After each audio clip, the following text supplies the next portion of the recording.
The views and opinions of the hosts and guests are their own and do not necessarily reflect the views of the management and staff of Guardian Radio.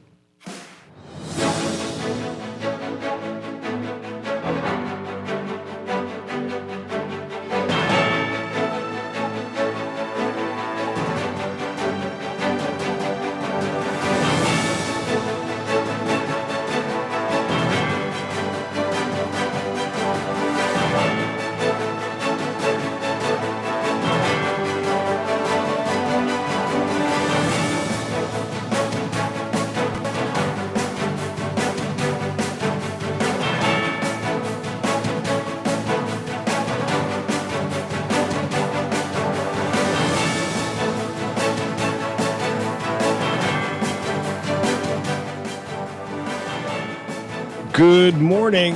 The government had changed its contracts with Cuban professionals. The Prime Minister says the government will pay foreign workers directly. Former Prime Minister Minnis says he will continue to represent Killarney. What mean? And the country one step closer to major land reforms. It's all straight ahead this morning. I'm Dwight Strachan, and this is Morning Blend.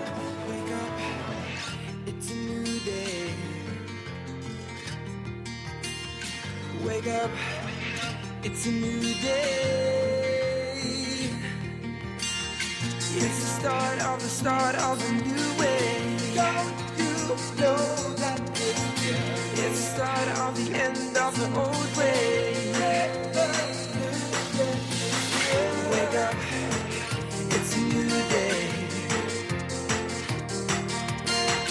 Wake up, it's a new day.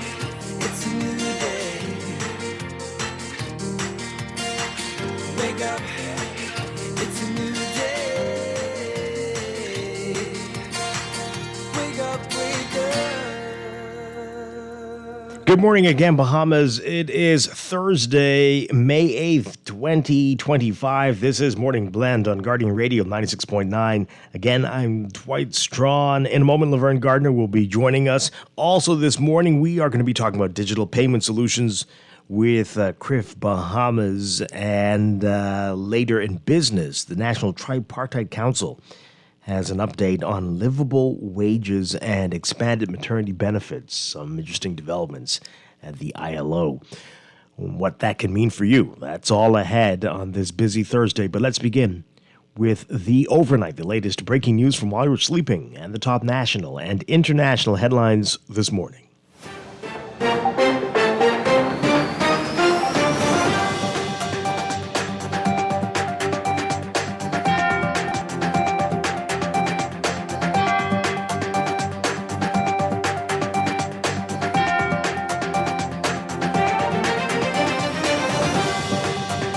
In the overnight, Prime Minister Philip Davis says that the government is renegotiating its labor agreements with Cuba and will pay all foreign workers engaged with the government directly.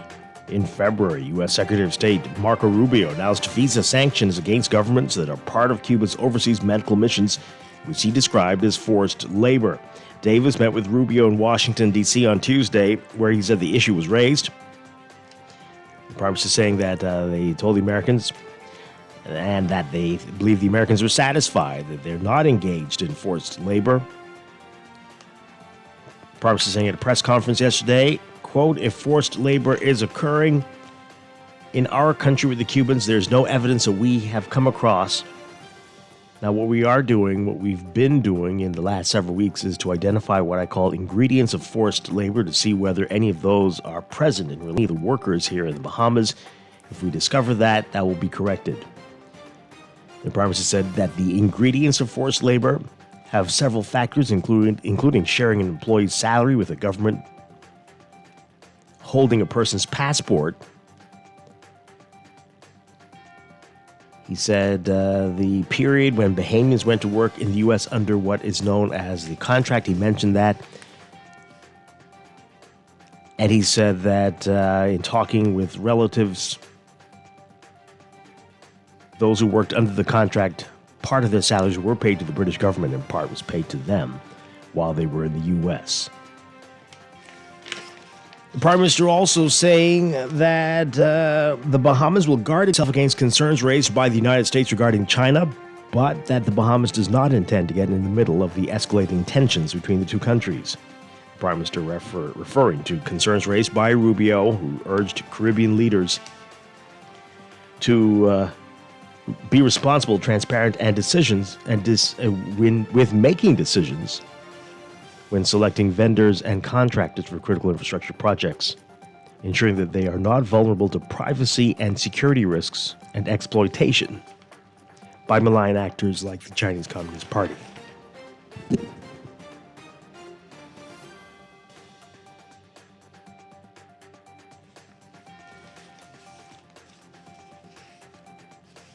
And the country's one to achieving major land reforms. That's according to Deputy Prime Minister Chester Cooper, who tabled two bills meant to introduce an adjudication process for properties in ownership disputes and establish a modern land registry. Cooper says that the decades-old issue of land disputes has hindered growth in the country, leaving businesses hesitant to expand and investors reluctant to build on land without. The Land Adjudication Bill 2025 will introduce an adjudication process to officially determine ownership of a piece of disputed land.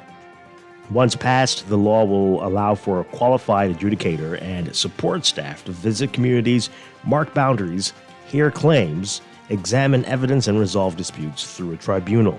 Cooper says this will determine land ownership and claims in disputes and allow for the property to be properly registered. Once passed, land registration will be facilitated by the Registered Land Bill 2025. This will establish a modern land registry where each parcel of land gets a unique identification number. The registry there procedures for transfers, leases, and other interests in land. Under the law, landowners will be given certificates indicating proof of ownership. While the FNM has announced that Killarney MP Dr. Hubert Minnis will not be its candidate for the constituency in the next general election, the former Prime Minister saying in the House that he expects to continue representing the area. Minnis saying that he remains grateful for support constituents have shown him over the years, saying, quote, "My job in this place is to give voice to them for better governance for our nation as a whole," speaking in the House of Assembly yesterday. He said it was a pleasure to be their representative and that he continued to look forward to this representation. Minnis has served as the MP for Killarney since 2007. During his first term, he served under then Prime Minister Hubert Ingram as Minister of Health.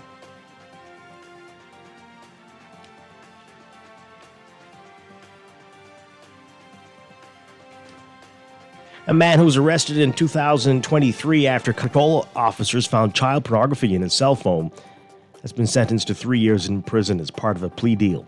Following his release from custody, 30-year-old Terrell Clark will be on probation for 2 years. He will be sent to prison for a year if he is convicted of any offenses during this period. Clark pleaded guilty to 3 counts of child pornography when he appeared before Senior Justice Cheryl Grant Thompson on June 8th, 2023, Clark checked in for a flight from Nassau to Miami. While in the pre-clearance facility at Lyndon Pinling International Airport, Customs and Border Patrol officers selected Clark for a security screening and watched, and his phone was searched. That's when authorities uncovered pornographic videos and images inside Clark's recently deleted album and hidden folder. The children in the videos and photos appear to be between the ages of 5 and 15.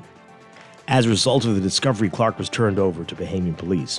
During an interview, Clark admitted that he had received the child porn in his Telegram group and that he had saved the lewd images to watch later. In accordance with a plea deal, Clark received concurrent sentences of 3 years on each count. Clark will receive credit for the 10 days he spent on remand before he was released on bail. A 47-year-old man unanimously convicted of indecently assaulting his daughter when she was 12. The Nassau Guardian is not naming the convict to protect the identity of his daughter, who is now 24. Justice Dale Fitzpatrick remanded the man into custody pending a sentencing hearing that's set for August 8th. The convict was arrested in relation to the incident in 2021 after his daughter, then 21, reported the matter to the police. The man's daughter testified that the assault took place during the summer of 2012 while she was visiting her father, who lived with his parents. She recalled that she was in her father's room when she woke to him putting her hand on his genitals. The woman who alleged that her father forced her to strip naked while he watched pornographic videos and masturbated until he climaxed. A friend of the daughter testified that she told him about the abuse that she endured as a child and how she became withdrawn because of it. The man denied the allegations when he took the stand. In her closing address, lead prosecutor Tashira Ambrose telling jurors that the woman finally felt the power to tell someone what her father did.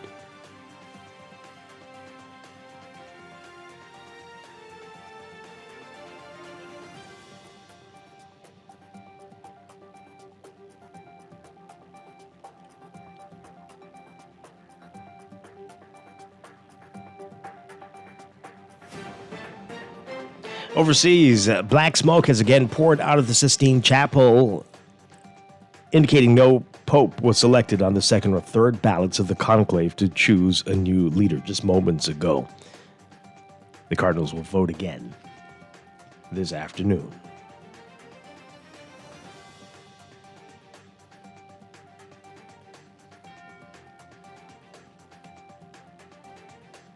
India fired attack drones into Pakistan today, with one wounding 4 soldiers.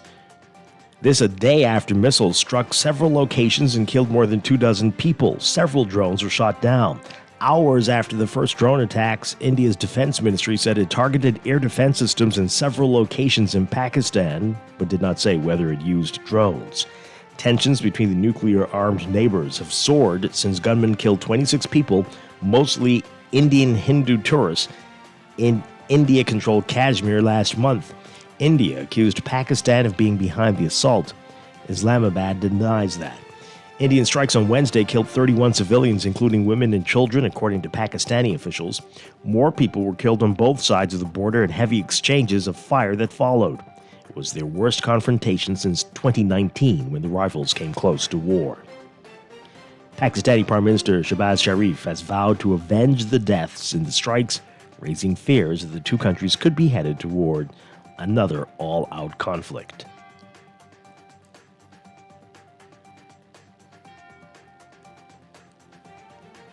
Northeastern Ukraine today in the opening hours of a 72-hour ceasefire called by Russian President Vladimir Putin. This attack apparently killed one person, according to Ukrainian officials. The unilateral ceasefire coincides with the celebrations in Moscow for the 80th anniversary of the victory over Nazi Germany in World War II, Russia's biggest secular holiday. Kyiv has pressed for a longer-term ceasefire. Putin today welcoming Chinese President Xi Jinping in the Kremlin. Xi, who Putin earlier described as, quote, our main guest at Friday's Victory Day celebrations, arrived in Russia on Wednesday for a 4-day visit. Russian forces dropped guided air bombs on residential areas near the border in the northeast Sumy region, killing 1 and wounding 2 other people. Ukraine's Air Force also said at least 1 missile hit the Sumy region until early morning on Thursday. And Israel's ongoing blockade of humanitarian assistance for Gaza forced the group today to shut its community soup kitchens, facing empty warehouses and no replenishment of supplies in the war-battered enclave.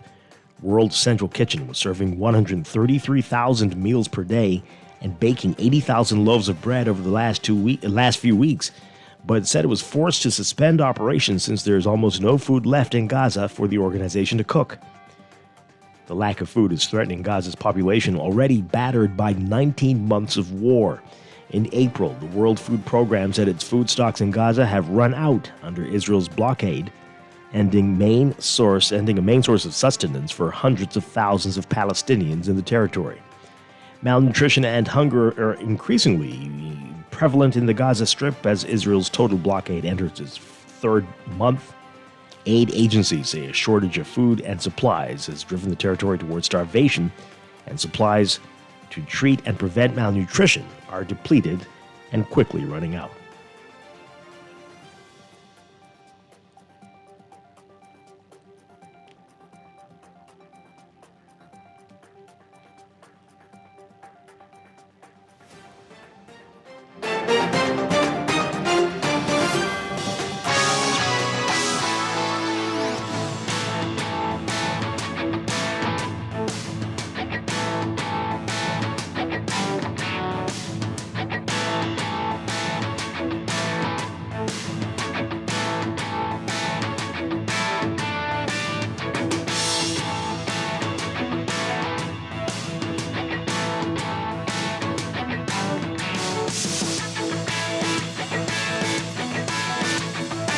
In sports, primary school athletes kicking it into high gear, setting numerous meet records on day 2 of the 2025 Frank Pancho Ramming National Primary School Track and Field Championships at the original Thomas A. Robinson Track and Field Stadium. The Temple Christian School Suns claiming the on Wednesday. The Suns, overtaking Central Abaco Primary in the girls 13 and under division, hold a leading total of 15 points going into day 3. Central Abaco dropping the second spot, and Lewis Yard Primary out of Grand Bahama staying put in the third spot. Uriah McPhee Primary continues to lead in the boys division with 13 points after 2 days of competition. Albury Sale Primary completing day 2 with 12 points for second place. Burnt Rock Primary out of Mangrove Key Andros rounding out the top 3 with 11 points.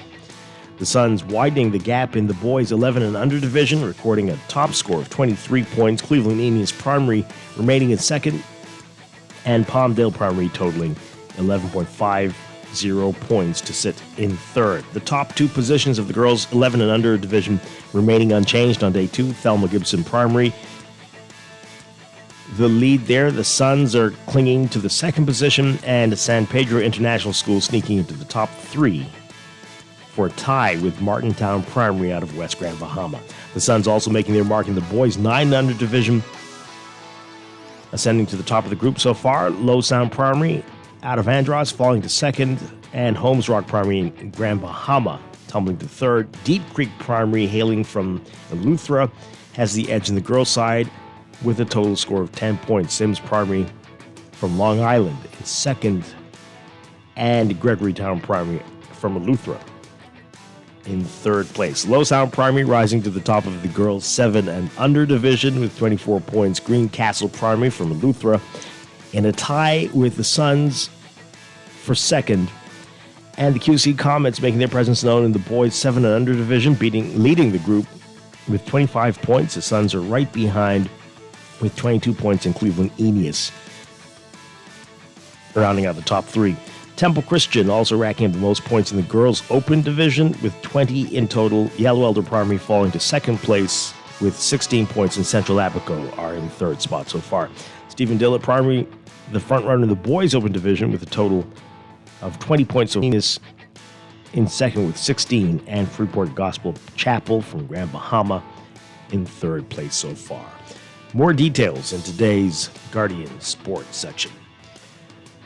Some shocking turn of events with the NBA and the playoffs. For the second straight game, the New York Knicks finding themselves in a hole that the Boston Celtics have rarely let teams out of the season, but the Knicks found a way, almost the exact same way, to pull off the improbable. And now they are 2 wins away from knocking the defending champions out of the playoffs. Mikal Bridges sealing another 20-point comeback for his second straight game-ending steal, and the Knicks stunning the Celtics again Wednesday night, winning 91-90 for a 2-0 lead in the Eastern Conference semifinals. Jalen Brunson scored 17 points for New York and made 2 free throws with 12.7 seconds left for a 91-90 lead. Jason Tatum then couldn't get to the rim, and Bridges moved in to bat the ball away and recover it. Bridges also 14 points in the fourth quarter. Josh Hart had 23 points. Karl Anthony Towns finished with 21 points and 17 rebounds for the Knicks, who will host Game 3 in New York on Saturday. A different story for the Oklahoma City Thunder. Shai Gilgeous-Alexander scoring 34 points in 3 quarters, and the Oklahoma City team setting a league and team records with a 149-106 win over the Denver Nuggets tying their Western Conference semifinal series at 1 game apiece. OKC setting an NBA playoff record for first-half points with 87, surpassing the 86 scored by the Cleveland Cavaliers against Golden State Warriors in Game 4 of the NBA Finals in 2017. The Thunder tied the record for points in any half of a playoff game Milwaukee had against Denver on May 23, 1978. The top-seeded Thunder wanted to avoid taking a 2-0 deficit on the road, OKC becoming the first home team to win a game in the second round. Game 3 is Friday in Denver. And Golden State Warriors are planning to play without Stephen Curry for at least the next 3 games of their second-round series against Minnesota after an MRI exam on Wednesday confirmed a mild strain of the star guard's left hamstring. The Warriors said Curry would be sidelined at least a week after the injury on Tuesday night forced him out early in the second quarter of Game 1, which they went on to win 99-88.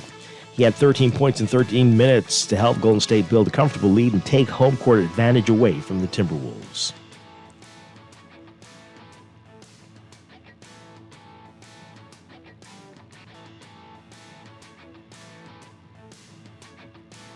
That's sports, and that's the overnight. Time for your first look at weather.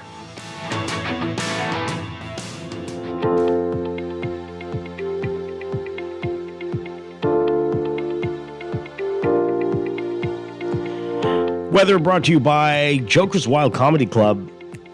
We've got deep layered ridging established across the country that's going to remain in place and maintain mostly stable conditions and pretty warm temperatures while driving gentle to moderate east to southeasterly breezes across the islands. So the mostly stable and seasonable conditions will prevail for the remainder of the week and into the weekend as the high shifts further into the Atlantic. A quick uptick in moisture is expected by late Sunday and into early next week, elevating the chances for some showers. Before, it's being advised to remain hydrated and limit outdoor activities, or at least wear sunscreen and protective clothing during peak sunlight hours, 11 a.m. to 4 p.m., as UV indices are expected to be in the high range. So for today, for most of the country, partly to mostly sunny, becoming fair tonight. Only about a 10% chance of a spotty shower or two. Winds southeasterly at 10 to 15 knots for the northern and northwest Bahamas. East to southeast at 10 to 15 knots for the central and southeastern islands. Highs in the upper 80s, around 86 Fahrenheit, 30 Celsius. Lows in the low to mid 70s, around 74, 75 Fahrenheit, 24 Celsius. That's your first look at weather this morning. We'll have a closer look at your extended outlook coming up in just a bit. This weather check brought to you by Joker's Wild Comedy Club, the longest-running entertainment venue ever in the Bahamas. That's unfortunately closing its doors after 35 years of bringing laughter to the Bahamas. To celebrate, the very funny and talented Tommy Davidson will be the closing act from May 20th through 25th. Tickets are $50 for groups of 10 or more. For tickets, go to atlantisbahamas.com. Grab your friends and come out and have a great evening of laughs for the last time at the Joker's Wild Comedy Club at Atlantis, May 20th through 25th. Wake up, it's a new day. Let's take a break. When we come back, though, we're discussing the day's top stories right here on your home for fresh news and smart talk all day. Guardian Radio, 96.9.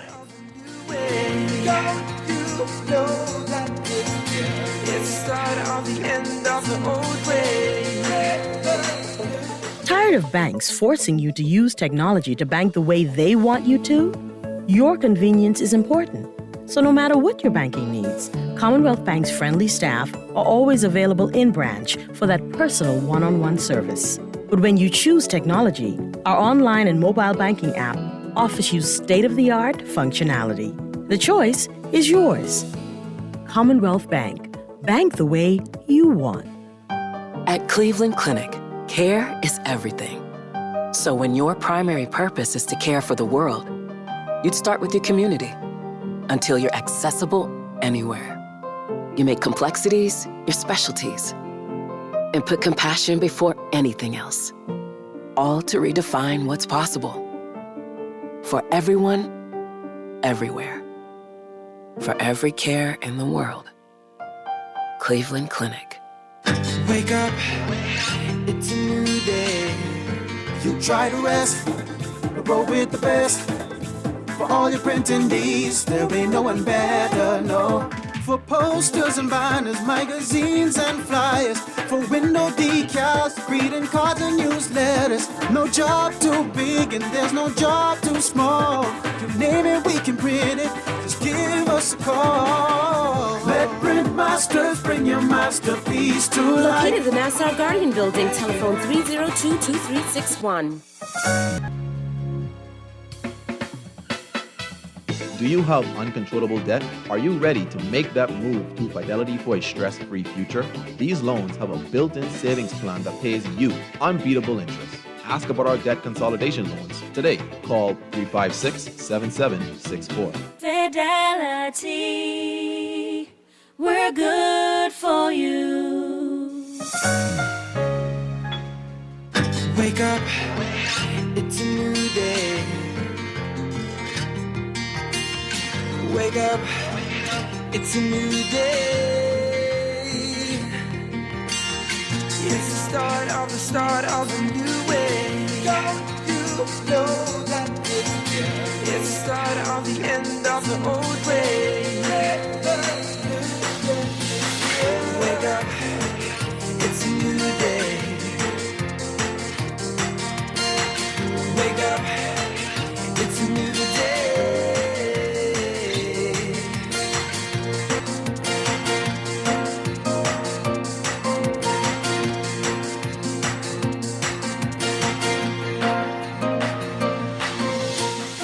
Welcome back to Morning Blend here on Guardian Radio 96.9. We are streaming live on GuardianTalkRadio.com and on the Guardian Radio app for smart devices. We're also on your televisions on Cable Bahamas, Channel 969, and BTC Flow, Channel 612.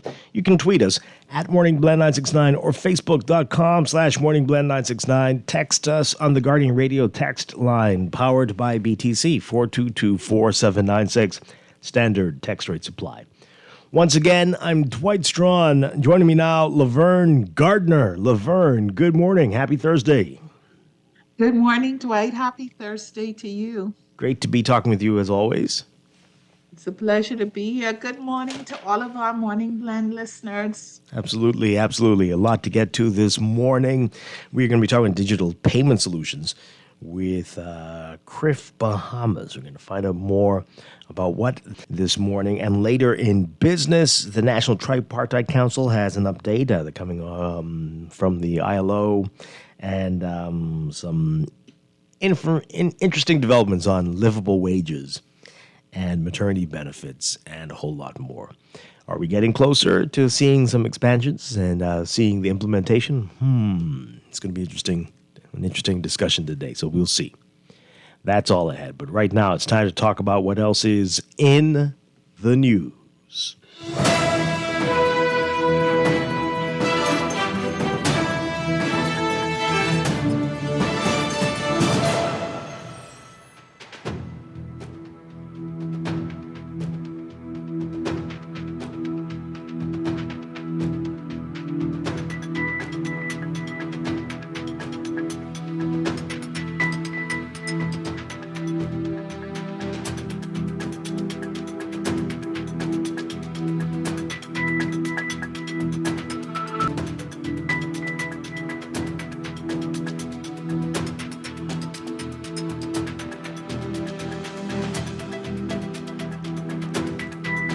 And in the news, big headline in the Nassau Guardian, government to change Cuba contracts. There's also stories about Hubert Minnis. We'll get to Hubert Minnis in a bit, and whether it seems that whether it is the fact that he's going to be running as an independent or whatever his statements in the House meant yesterday. We'll get to that in a bit. But the Prime Minister, fresh from his trip to Washington, D.C., where other Caribbean leaders met with Marco Rubio, the U.S. Secretary of State, to address a number of issues, including the region's relationship with China and what the U.S. sees as forced labor with Cuban professionals The Prime Minister giving an update on what came out of the discussions, and we're hearing that the Americans might have been right all along. Is that what we're getting from this, Laverne? Shania Roberts.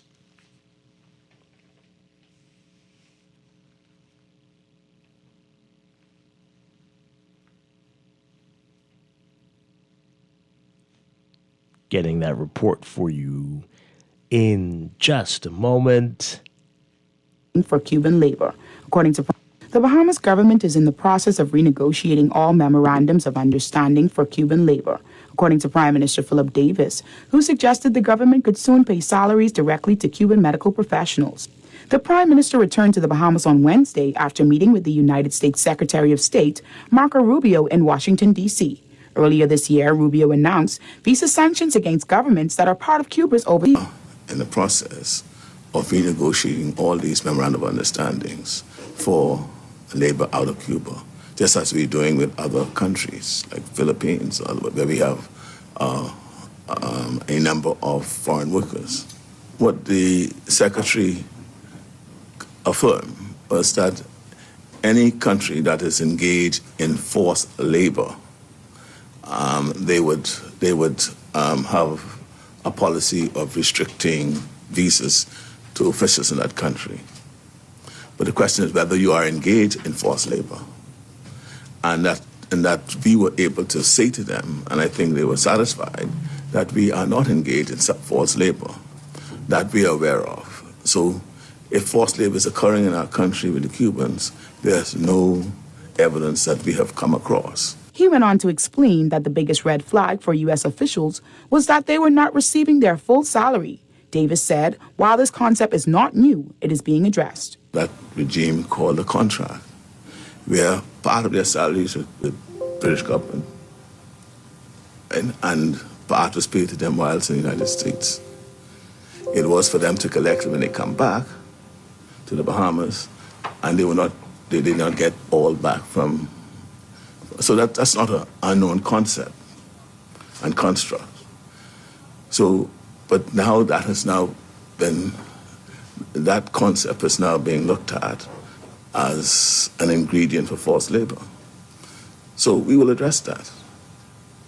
And anyone be hired, we will say, look, we'll have to pay you directly into your account. Cuba's medical missions program has been vital for the Bahamas during and in the aftermath of the COVID-19 pandemic.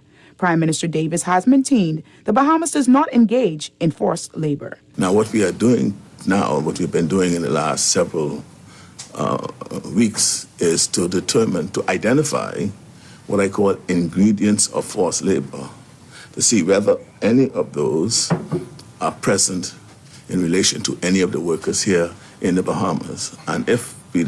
During his meetings, Davis said he also discussed the plight of the Bahamian public health care sector, as many Bahamian nurses are being recruited by other countries. I was able to advise that the challenges that we have in our workforce, as you had heard me, our nurses and doctors are being recruited from our country by other countries.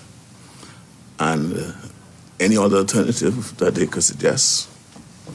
And the question was put, is it that we are not to engage in Cuban workers? And the answer was clearly no. All we are asking is to ensure that those who we engage are not subject to forced labor. For the Guardian News Network, I'm Shania Roberts. Okay. Laverne, so many things. But let's just start with the Prime Minister giving the contract as an example about how things used to work then and how this was similar.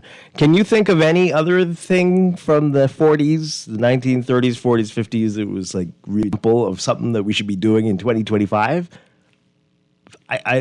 Or is it just me? Road riot?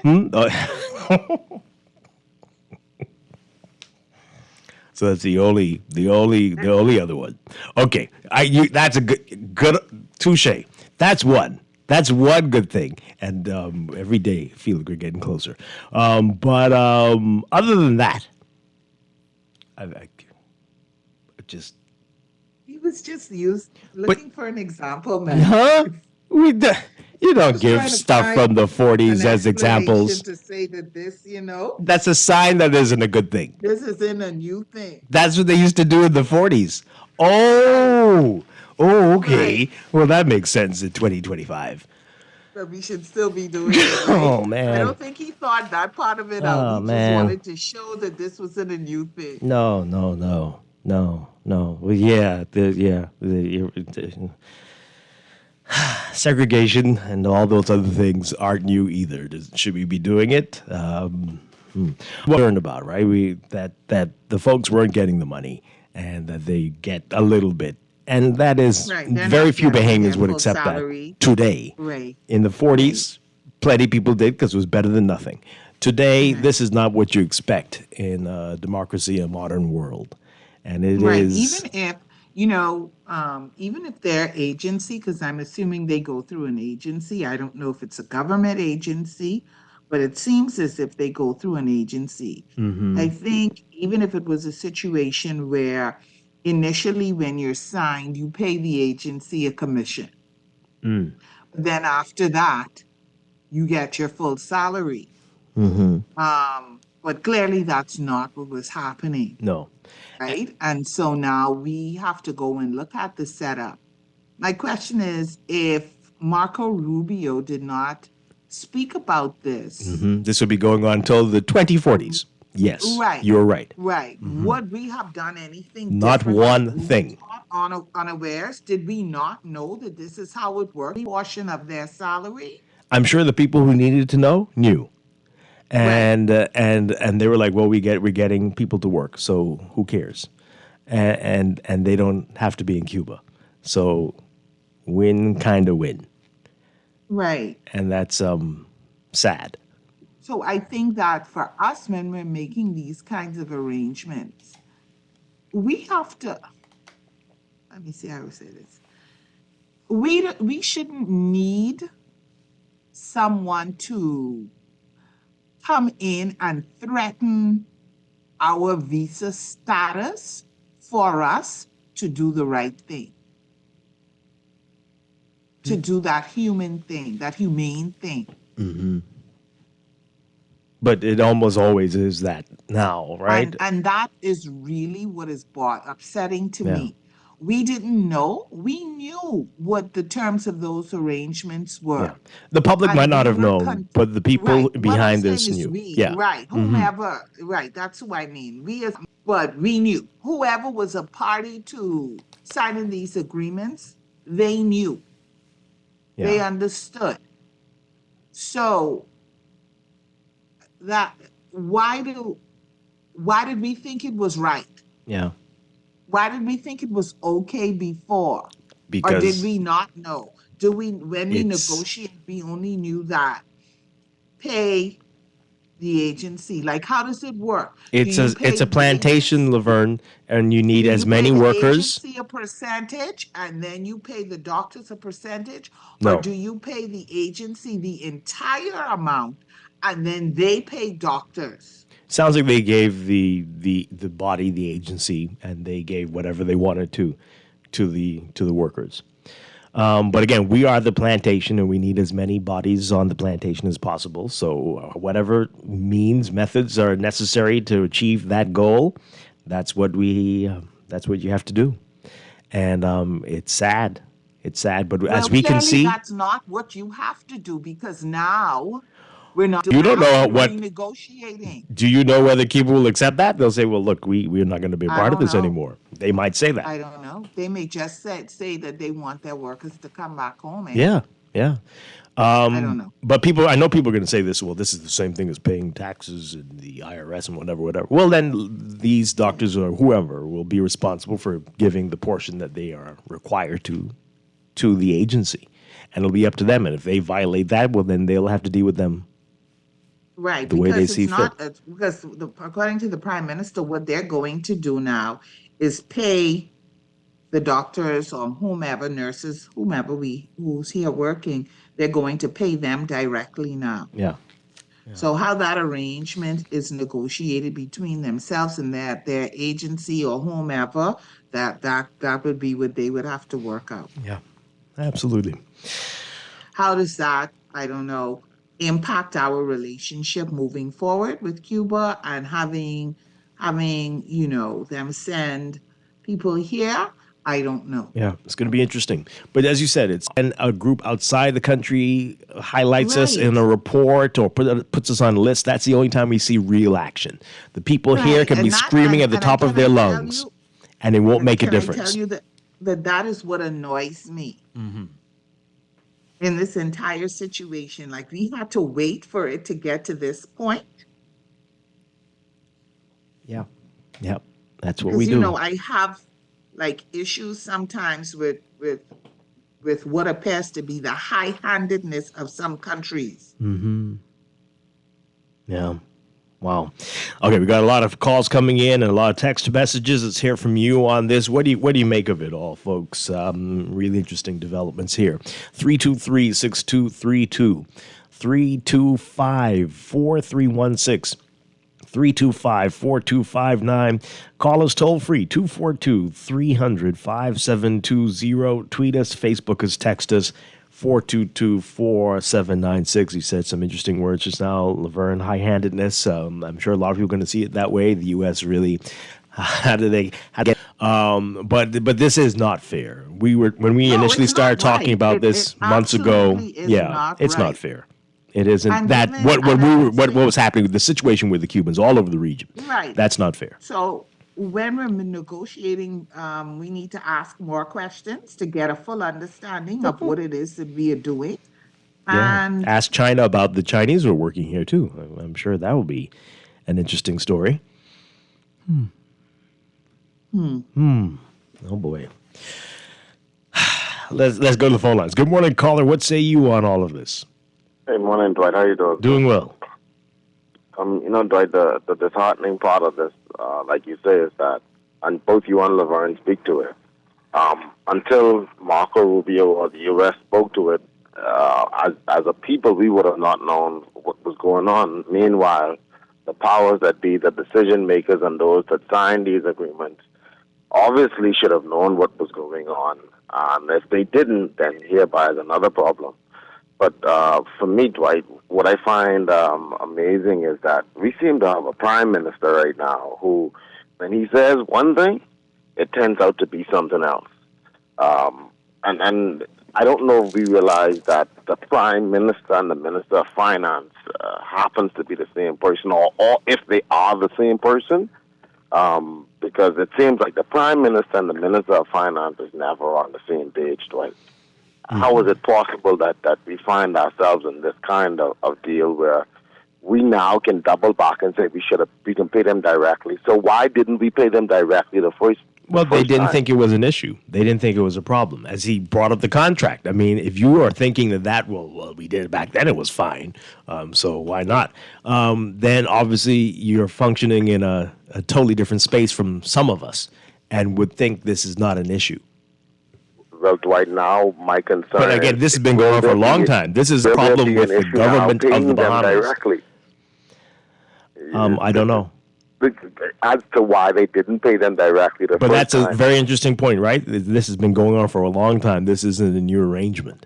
And so this is how the governments of the Bahamas have been working. That's concerning for me is whomever the entity or agency that was being paid, and I'm just speaking to it in the context of the way things play out here at home in the Bahamas a lot of times. When you follow the money, who does it lead back to? No, it's the Cuban government. Let's not make it more complicated than it is. The Cuban government. This is a communist regime, and they have certain rules, and that's all well and good. But this is not the Bahamas is not, as far as we know, a communist country. So we can't do that. We cannot. This is basically, oh my gosh, slavery, right? We're paying you to give a pittance to your product over there. But Dwight, so what I'm saying is something that we've been doing. Then I don't see where the impropriety on our behalf came into light. I really don't see it. And so I'm trying. See, without the freedom of information in our country, we as a people are only discussing these things based on assumptions, what we assume may be the case, because we're not able to see what the prior arrangements were, or who the companies were that they would have paid, or if someone in this deal decided to start another company that someone else getting some money out Well, of. let's not add that into this. That's not what's going on here, as far as right. But not in this instance. But thanks for the call. But again, it's just not what you do in a modern world. You don't pay people, and as the Prime Minister mentioned, right, the perception that this could be forced labor. And he mentioned the things that are the ingredients to forced labor, right? Sharing an employee's salary with the government could be perceived that way. Yeah? Holding a person's passport could be perceived that way. I mean, perceived. This is directly what that is, right? Perceived. I just want right? to say, you holding my passport, that's not a perception. That is what it is. No. Right? I really do not have control of my movement. No. And I don't have control of my finances.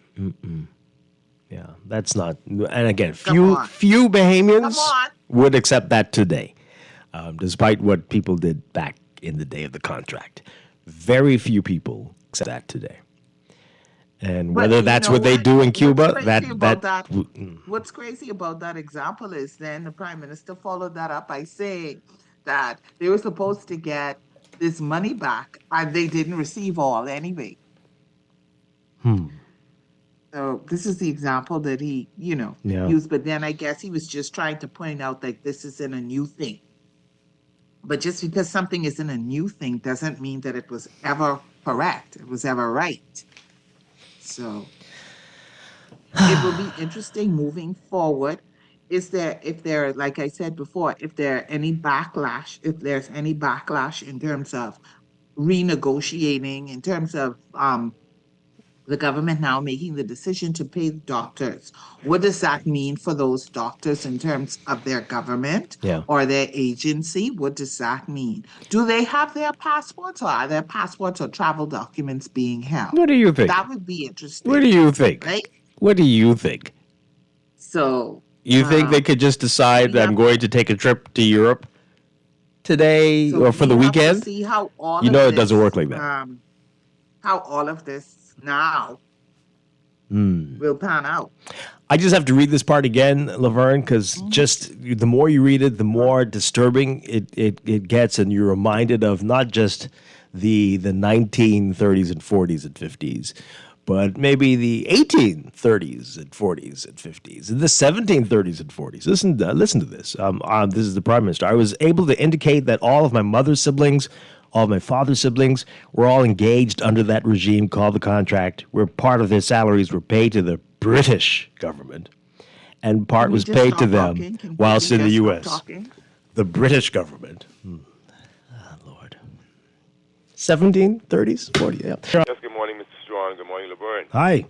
Good morning. I like when you do on Laverne. I just like your comments, the humor, and you got a nice radio voice. And Dwight too. But Dwight, you made a big joke this morning. But when I say it, you get mad at me. Me and Aaron. It's a plantation. Oh, it's geopolitical. I don't get plantation, mad at you when you say it. No, not for that I'm part. trying to make a joke. I got to get you to laugh sometimes. Thank you. Sometimes. But I just wanted to say, expressing yourself is a part of keeping your sanity. For me, right? Initially, when I heard the story, I don't know if I'm cynical or whatever is in my psyche. I have common sense, and I always like to say, well, I believe the story from Rubio. Voice paid attention to it. So let's use common sense. The reason why Rubio is paying attention to it is because Rubio is a Cuban and he loves his people, and he would be getting inside information on this. So this was nothing for me to figure out. I'm a street person, also wise and street smart. So I don't need people to really influence my psyche and my thought. Otherwise, I just take my brain and stomp it. Now, as it relates to the first caller, freedom of the information, we must realize that freedom didn't come free during slavery. We had the abolitionists, some white people, they call the Secret Six. William killed and bombed for printing anti-slave rhetoric. So I mean, and it's almost like slavery, right? But at least they're making money, and they like in the book Brave New World, it says that people would love their servitude, right? That's why it's good to read so you can have a mind.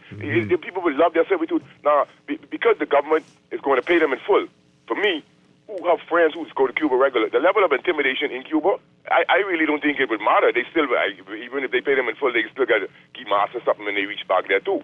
So the fact that we needed something, most of it, massa to the north to show the high-handedness, like let me use the word term, then we know that this is still a plantation. And for me, you notice when the Prime Minister speaks, he's always like stumbling and so even when he made the speech, I don't know if you heard the joke that people still circulating when he thought, but you'll be safe because you'll be engaging in the tools that make you safe. Right? You still understand that? You understand that one yet? Pieces. little bits here and there. Thanks a lot. Appreciate it. All right, let's take these calls and then we want to get to the text messages. Good morning, caller. You're on the air. Hi, good morning. Good morning, Dwight. Hi, good morning. And good morning, Laverne. Hi.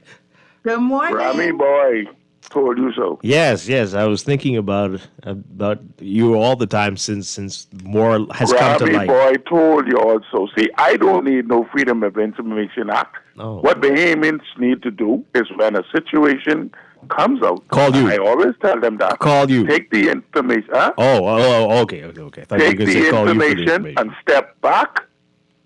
Analyze it before you come forward. All you need is common sense. In most cases. You understand? Trump them, like I said, Trump them ain't gonna say them kind of things if they ain't know what they saying. Trump them ain't no Joneses. Yeah, he might have an unorthodox way of doing things, but them dudes ain't no Joneses. You understand? Made by our leader again. I want to say what I want to say, but I can't say it because Laverne on the phone, on the line. It's a foolish statement because my uncle went to the contract back in the day. The house that I born and grew up in on Palm Beach Street was paid for by him. Now, all of his money was given to him. You understand? If the English charged the Americans some taxes, that's a different thing. That was not the same thing. It was not the same thing. So I didn't know where the Prime Minister get me information from. It was not the same thing. And right, I just want to say this. There's some people out there, I thank Guardian Radio and some of the other talk shows for allowing Grammy Boy GNN to contribute. Ain't all the time I can get it right because I am human, okay? But there's some people out there, I got a call yesterday, some people out there that was barred from your radio show and every other radio show, and possibly the police had to get a call for them. That hitting on me. Oh, this boy calling on all these radio shows lying and stuff like that. Maybe what they need to do, Dwight, is to behave themselves, try to make positive and good contributions, and maybe you'll allow them back. Thanks for taking my call. Right. Thanks a lot. Yeah. So, Laverne, I think we have the sentence of the week. This is one to keep in the Trump them ain't no Jonesers. Okay. Thank you, GNN, for that one. Trump them ain't. Wow. Let's take another call. Good morning. You're on the air. Caller, good morning. You're on the air. Good morning to you, Laverne. Hi. Good morning. I see some benefits to what's going on in Trump's mind because it looks like demons tremble at the sound of his voice. Oh, really? Oh, yeah. Okay. It appears so. And there's this trickle-down effect. All the demons underneath just start shaking and rippling and stumbling and have to fly over and have meetings and get it right. So what are you saying? Should we ask him to consider the Bahamas for the 52nd state? Oh, 52nd state after Canada. Okay. Let me go there, Dwight. He just lost that debate with the Canadian leader. Well, so he never feels say never. a little bit slighted, and he might decide to take a swipe at them. Now, here's the swipe I want him to take in his dream tonight. I want him to look at the tariffs and the charges that we are paying Canadian banks in fees just to do business with them, and threaten this government, if they don't fix that, revoke their visas, because Bahamians are being prosecuted by the banks here. Hey? So give Trump that dream for me tonight, please. Wow. Okay. All right. That's a deep one there. Wow. Wow. Okay. Let's take some more calls. Good morning, caller. You're on the air. Hello, good morning. Hi. My issue with the whole situation is that I don't appreciate how the Prime Minister misled the people. It's like when this story first came out, his attitude was like, oh, I don't know anything about it, and if that's going on, I'm going to look into it or whatever. But when the accusation first came out, he's the Minister of Finance. Don't you think he should have made one phone call and say, hey, is this true, or get to making a public statement? It's like all the information was at his hand. But the fact that they so blatantly are able to lie to the Bahamian people or claim ignorance, it's just shows the level of dumbness that they think the Bahamian people possess. That's all I came with it from my point of view. Because we all knew that the U.S. doesn't just make accusations with no evidence. That's just not how it works. So he just played all us for fools, or I guess he assumed all us were fools. But I'm glad everything in the end came out, and now he has the egg on his face. Thank you. Okay, all right. Yeah, that's an interesting point there. You really could have cleared that up without all of this back and forth. But obviously, with the words like could be perceived that way, some people don't think it is. Some of the people in the government, high up in the government, don't think that this is forced labor. And they're, again, functioning on some stuff that might have been happening a century ago, which is terrifying. What happens now, though, Dwight? Mm-hmm. What happens now? We will see.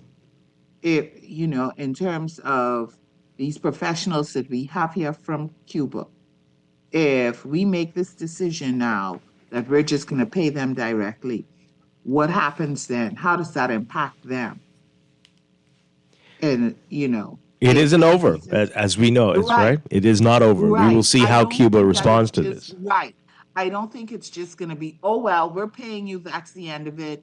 Okay, here's your shift tomorrow. Mm-hmm. So I need to know what happens next. This is a decision that we have made to right this wrong them directly. Okay, what happens now? Yeah, I'm sure they're having lots of meetings at the Cuban embassy. That you've been working with before. How does that impact your relationship with them? How is that going to impact professionals who are already here working? Mm-hmm. Well, is there now going to be a call for them to come back home to Cuba because we've changed the terms of the agreement? Just, It's quite possible. It is quite possible. A few more calls before we have to take a break. Good morning, caller. You're on the air. Good morning, caller. Are you there? Hi, good morning. You're on the air. You're on the air live, caller. Are you there? No, we're hearing ourselves. Let's go to the other line there. Good morning, caller. You're live on the air. Dwight, good morning. How you doing? Doing well. Good morning. Good morning. And good morning to Laverne. I believe that's your Good morning. co-host. Good morning.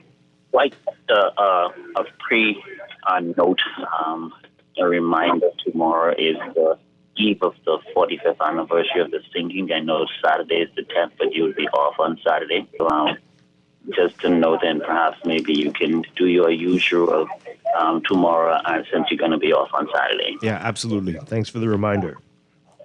And also with this matter with the... Interesting timing, hey? Oh, boy. Yeah, oh, my exactly. Gosh. This matter with the Prime Minister and the U.S. State Department, do you remember that the time, and this is along the line where we don't do enough due diligence before we act?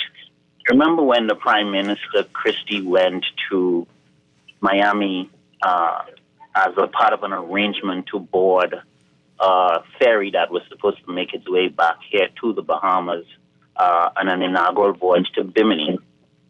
And it was determined that the very vessel that our Prime Minister was supposed to have boarded did not have a U.S. Coast Guard safety certificate.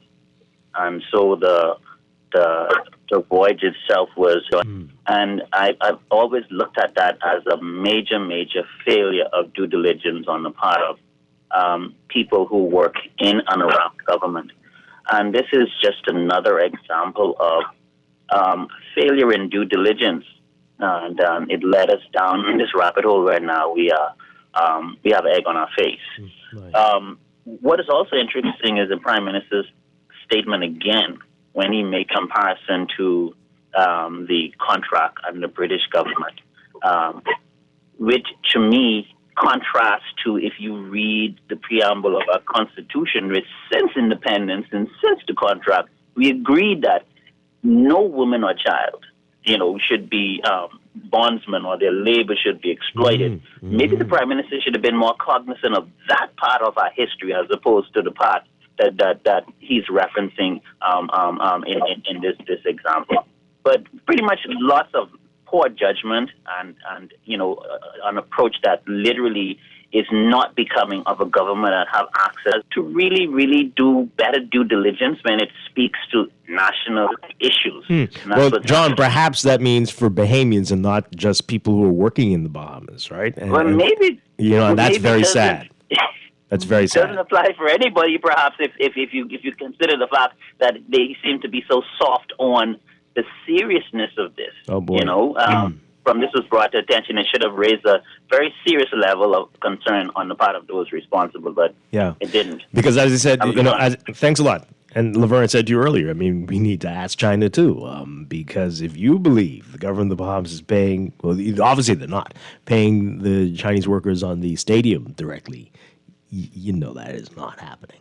Well, first of all, I don't think they're paying them. That's supposed to be that's to make up for the cracks and all this stuff. So they were sent here as part of the contract. So that's a different situation, but who knows what they are involved in terms of their labor agreements. To John's point, though, Dwight, when he talks about us, and our government and those with these agencies or however it's set up, doing due diligence. Is it a matter of them not doing due diligence, or is it a matter that they did not see anything wrong with this setup? Yeah, I believe it's the latter. And this is not new. This has been going on for years. This is not new. We've always done this. It's been done. This is the arrangement, and we're not looking past that, looking into that any further. We're not asking the question to this agency, okay, if we're paying you, or saying why do we have to continue to pay you? I can understand if this agency was saying you pay them a commission initially, but why do we have to pay you? And how much will you pay your doctors? I don't even know if it raised the red flag, because this is what was normally done, and we don't necessarily see anything wrong with it. Either that, or it was like, oh, well, we need the doctors. Let's not get into, go Bam, beyond. that's it right there. Again, that's obviously what it is. Let's not look into it any further. Yeah. Just, let sleeping dogs lie, so to speak. And as we heard when we started talking about this months ago, people kept saying, well, Cuba has a different system. I mean, what's that got to do with us? And that's how a lot of people are going to see it. We need the bodies. We need them here. And why should we care how they do things in Cuba?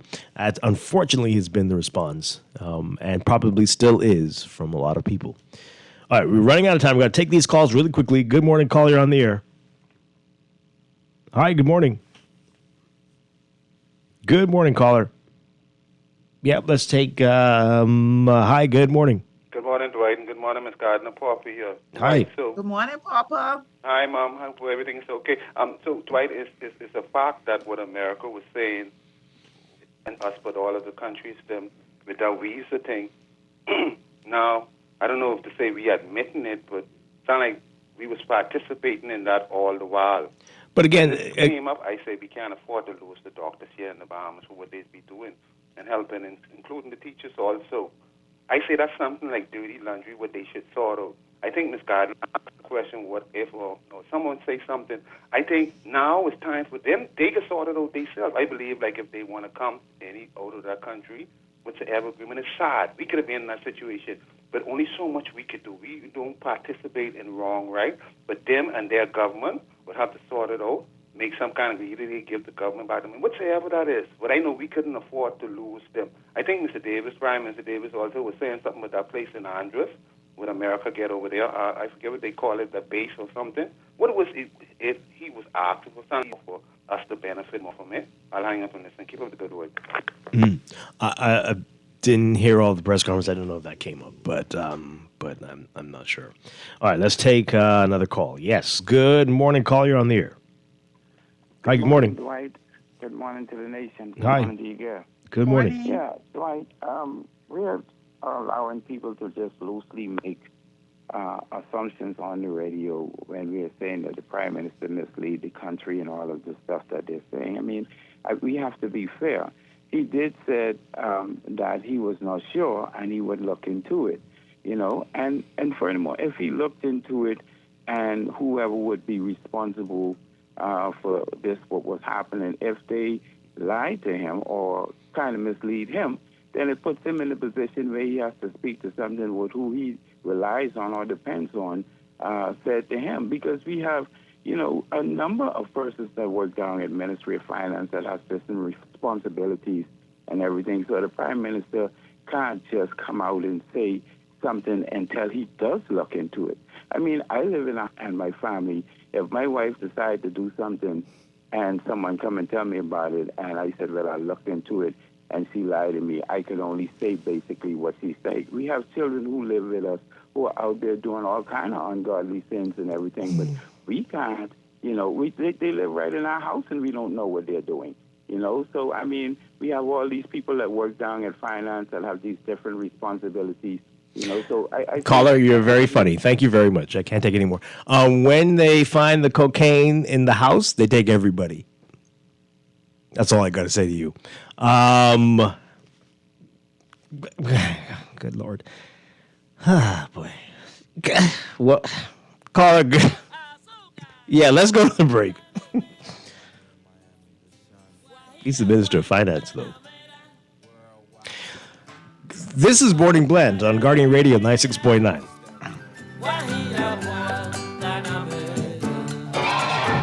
So this guitar player will fall out. Back to start. Hey yo, I'm standing at the bar with a Cuban cigar. Hey yo, I think she's eyeing me from far.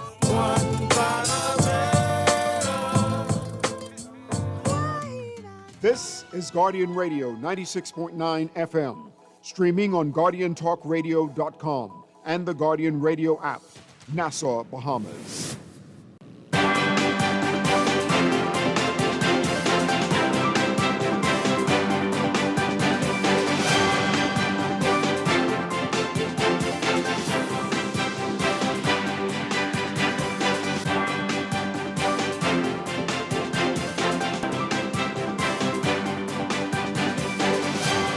It's time for your first look at traffic for the morning, brought to you by RBC. With RBC, reaching your goals happens here.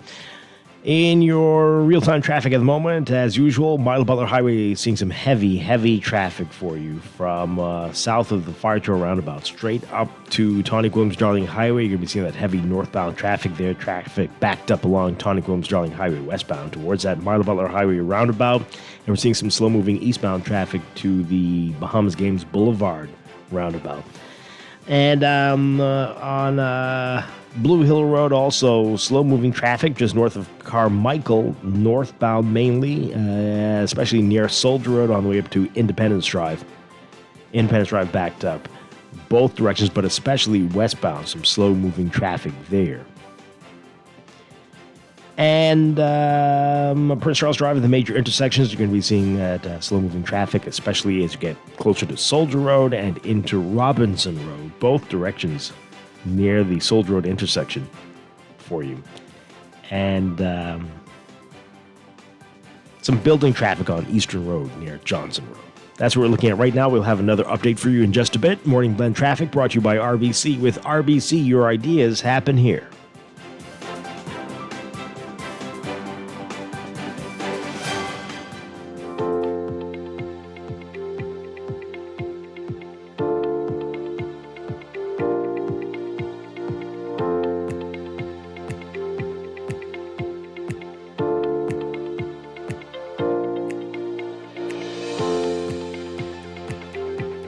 And time for another check of your weather, brought to you by Star General. We've got deep layered ridging established over the area that's going to continue to maintain mostly stable conditions and driving gentle to moderate breezes across the country.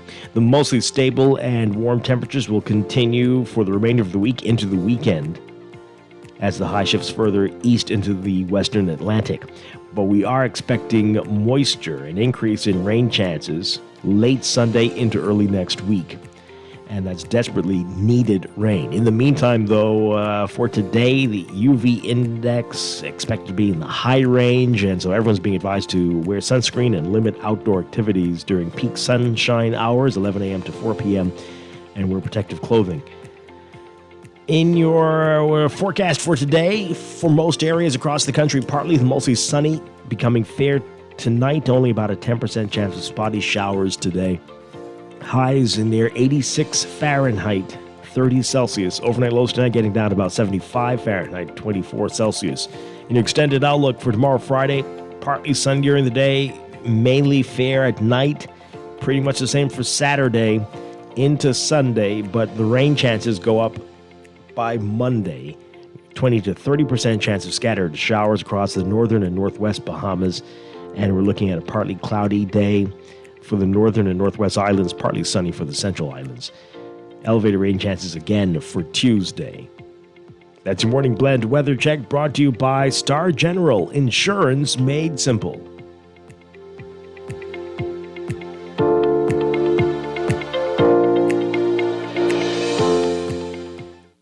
Maybe it's time to explore your options. There's no harm in reviewing your mortgage arrangement and considering a better deal. CIBC Caribbean can help you narrow your search and decide. Switch your mortgage to CIBC Caribbean and enjoy a special interest rate and help towards your switching costs. Inspired Home for more information. Conditions apply.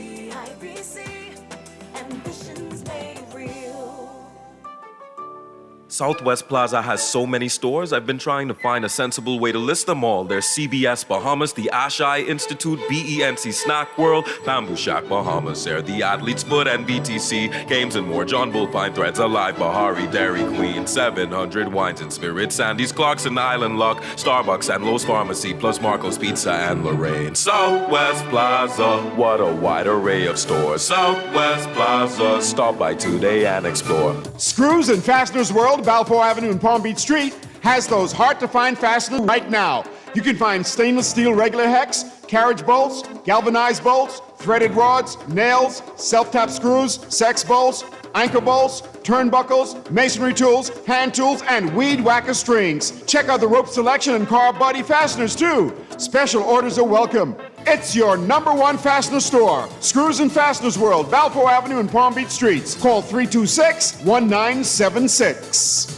Since 1989, Joker's Wild Comedy Club has been the heart of laughter in the Bahamas. But now an era is coming to a close. Get ready for my guy, comedian Tommy Davidson. Tommy Davidson, along with featured comedian Kirk Green and house comedian Naughty.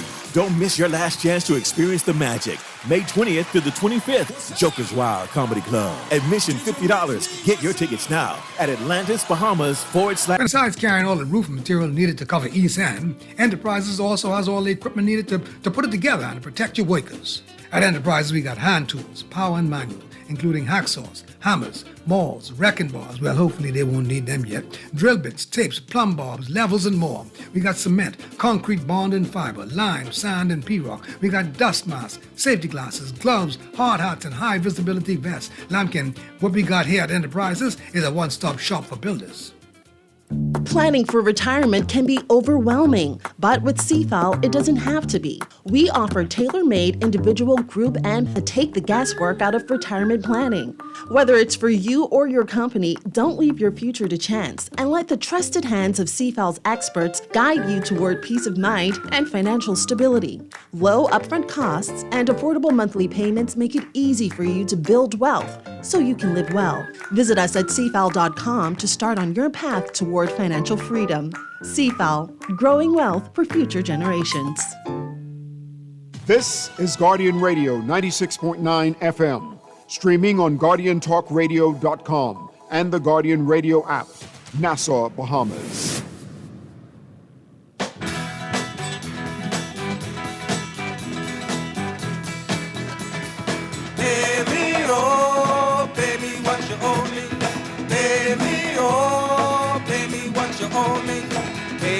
my blood water. Oh, pay me for my son and my daughter.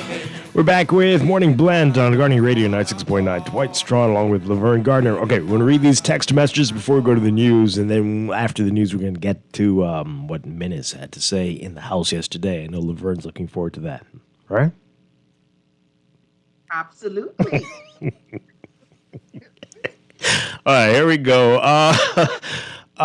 Dwight, looks like 2040, we would still be doing things the same way. I keep saying, stop saying something is not happening. Check it out before making a public statement, I guess it's saying, and make you look like a fool. Yeah. What a difference a trip to Washington makes. Prime Minister Davis went not knowing nothing about anything to pay doctors and nurses directly. So if Trump didn't threaten to revoke their visas, they would have continued to lie to us, or to not think it was a problem. Let's put it like that, to not think it was an issue. This person says here, the renegotiation of the MOU seems to be the fastest change in process by the government I've ever seen. Meanwhile, the Freedom of Information Act is still not enacted fully. We, the people, should petition to Marco Rubio to have FOIA passed ASAP. Well, I mean, maybe they'll threaten some other things if we don't have full freedom of information for the Bahamas. Perhaps maybe we should send them some letters. They go on to say, though, that they seriously want Donald Trump to annex this country. Oh boy, oh my goodness. The issue was clear. Fair said the policy wasn't targeting the Bahamas, but it applies to multiple jurisdictions, including the Bahamas.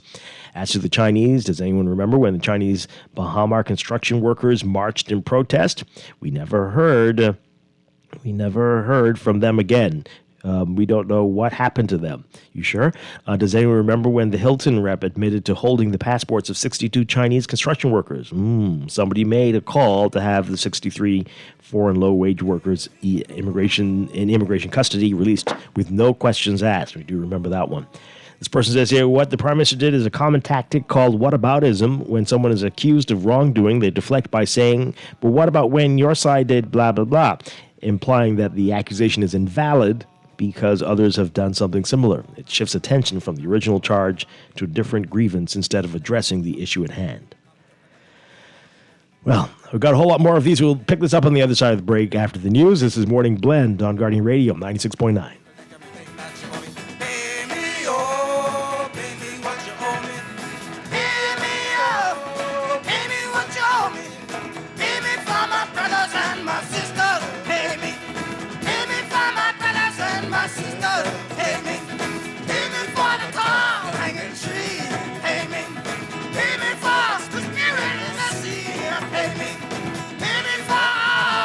This is Guardian Radio 96.9 FM, streaming on GuardianTalkRadio.com and the Guardian Radio app, Nassau, Bahamas.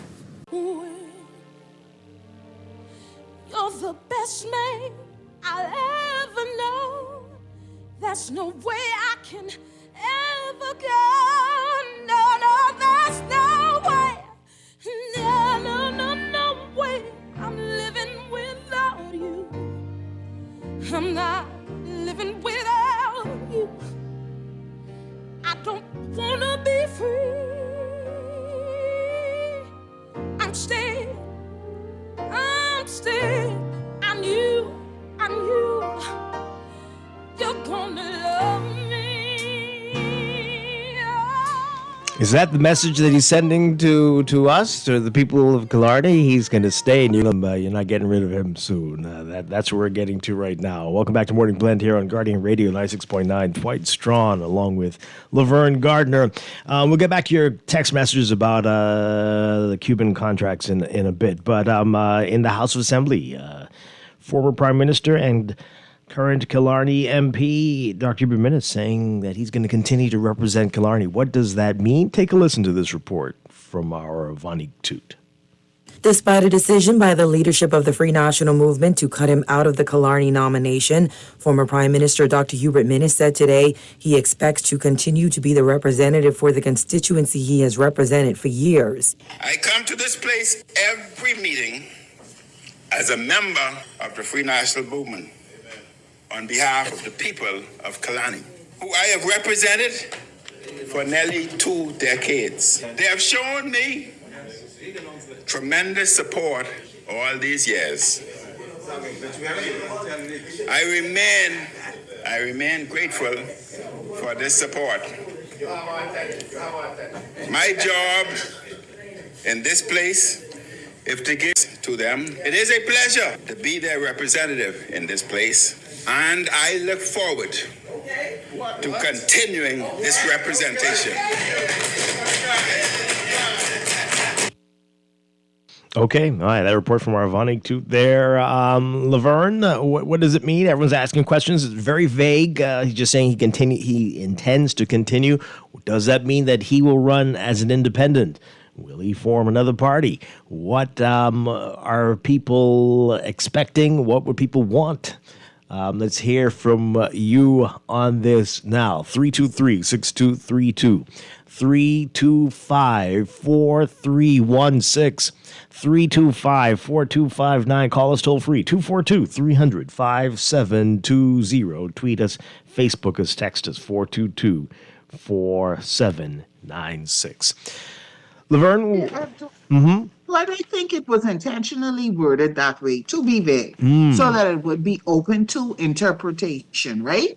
So that's number one. The wording was chosen very carefully, and it was intentional so that we could do exactly what we're doing now. What does that mean? Does that mean he's going to run as an independent? Does that mean whatever, right? So I really believe that that was intentional. But what the former prime minister is saying, the member for Kalani is saying, member of parliament for Kalani is saying is true. He is their representative. He did not leave the Free National Movement Party. They've opted maybe not to give him the nomination for the next general election. But until the House closes, until that election happens, he remains their representative, and he is committing to doing what he's supposed to do. So I'm not, honestly, Dwight, I'm not going to go down that rabbit hole of what he meant. You know, he'll say what he means when I guess on their time schedule. To me, it's all a game, really, honestly. And maybe that's a very jaded outlook, but it's all a game to get everybody in a fur, for people to be saying, okay, so is he going to run independent? Oh, what are you thinking? I don't want to play that. Fine. I'm just going to take it at face value. You were just reconfirming your commitment to the people of Kalani because you are their standing member of parliament. Okay. And you are their standing member of parliament in the party that you are part of, which is the Free National Movement. Okay. Okay. All right. Let's hear from you all, folks. What do you want it to mean? What do you hope it means? Right. Again, call us 323-6232, 325-4316, or 325-4259. Caller, what say you on this? Good morning. Dwight. Good morning. And good morning, Lorraine. Hi. Morning. Hope you all guys are doing great. Dwight and Lorraine, the former prime minister is, I agree with everything what you said, Lorraine, as a matter of fact, right? Because, that's the game we didn't see this gentleman used to playing with us, right? They just come up and they just utter a whole heap of nonsense, and then they want to see the reaction of the vehement people from the nonsense they utter, right? But when it comes to Mr. Minnis, right? Mr. Minnis is in my view, he represents the fall of the Free National Movement, right? Because the Free National Movement, despite of their attempts, right, to send the impression that, right, Minnis' statement represents that he is going to fight the Free National Movement for that seat. So that basically can be a little, it can be a lot of problems going on between them moving forward with the election. But Dwight, I wanted to mention something, right, that I saw happen yesterday and nobody has talked about in the House of Assembly, Dwight, right? And I believe it was historic, right? Because when when the member of parliament for Central Grand Bahama representing the COI was called to be the acting Speaker of the House, right? I mean, that was a historical moment, and it just went right across to what you call it, because no time in the history that happened. I don't know. I might have missed the history, or they didn't write that part yet. But I don't know if that ever happened inside this country before. Which part? Huh? Which part? Where a member, a third party, has been was acting as the Speaker of the House. I don't know if that ever happened before. It probably has, and we've had independent speakers. So yeah, right, okay. But good show, man. But we ain't getting that happening in this. Right, in order to change the status quo, let's change the whole system, man. Right, because then we may have a little bit better chance, right? And then our talks on the radios could be even different. Right, we could even be more progressive and more enlightened, because every day for the next 20 years, as long as there are PLP and the FNM under this colonial system, don't look for no change, man. Just get ready for the same thing. Have a nice day. Okay. All right. Well, I say it probably has, because we had the FNM and the BDP after 77, right? So who knows? Maybe.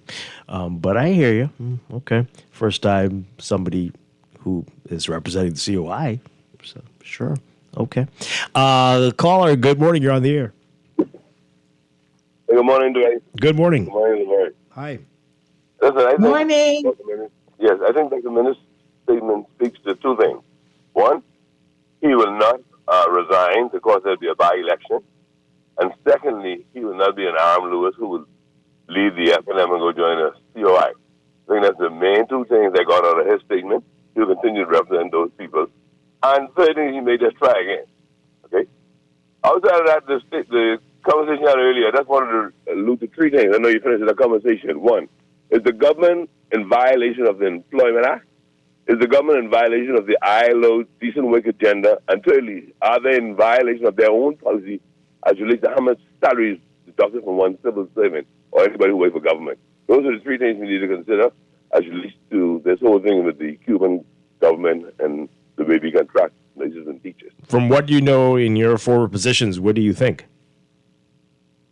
Certainly, I think we're in a violation of the decent work agenda, no, that's for sure. While the Employment Act is silent on certain things, it speaks to how employees of the country ought to receive salary. They're paid hourly rates, daily rates, or weekly rates.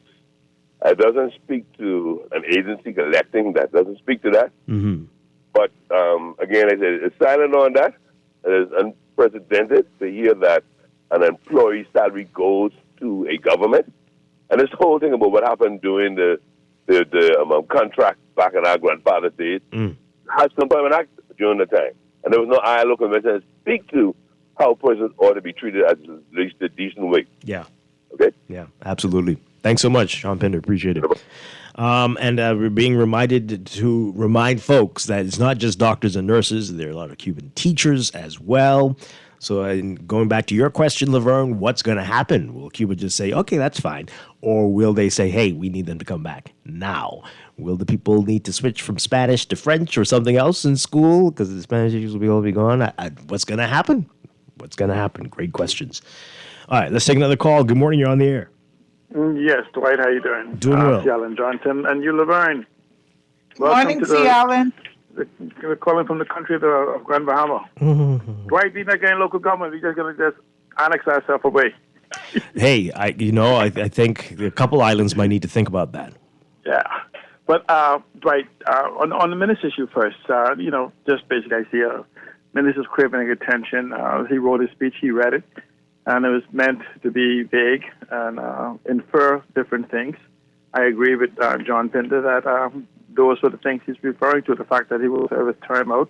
There was a lot of rumor and chatter concerning a third party, a coalition of independents, PLP, a lot of different things, and Dr. Minnis could have just answered these questions a long time. He could just tell them NPO.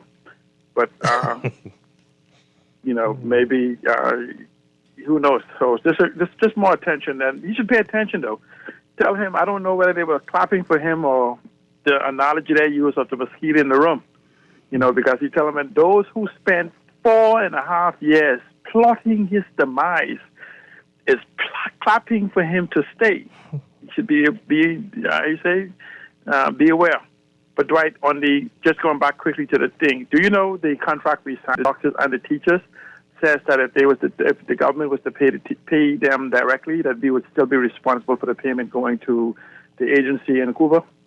And so that means we'll be paying them the full amount, and we'll have to pay them the proportion we agreed to the agency that's going on. I just wanted the teachers to know that the teachers get paid $60,000 a year, and the doctors then get paid that amount. I just wanted the unions in the Well, the unions have said that they, as far as they know, they get exactly what Bahamians get, if not more. I remember Belinda Wilson are saying you saying our teachers make $60,000 a year? Well, I think does that include the housing allowance?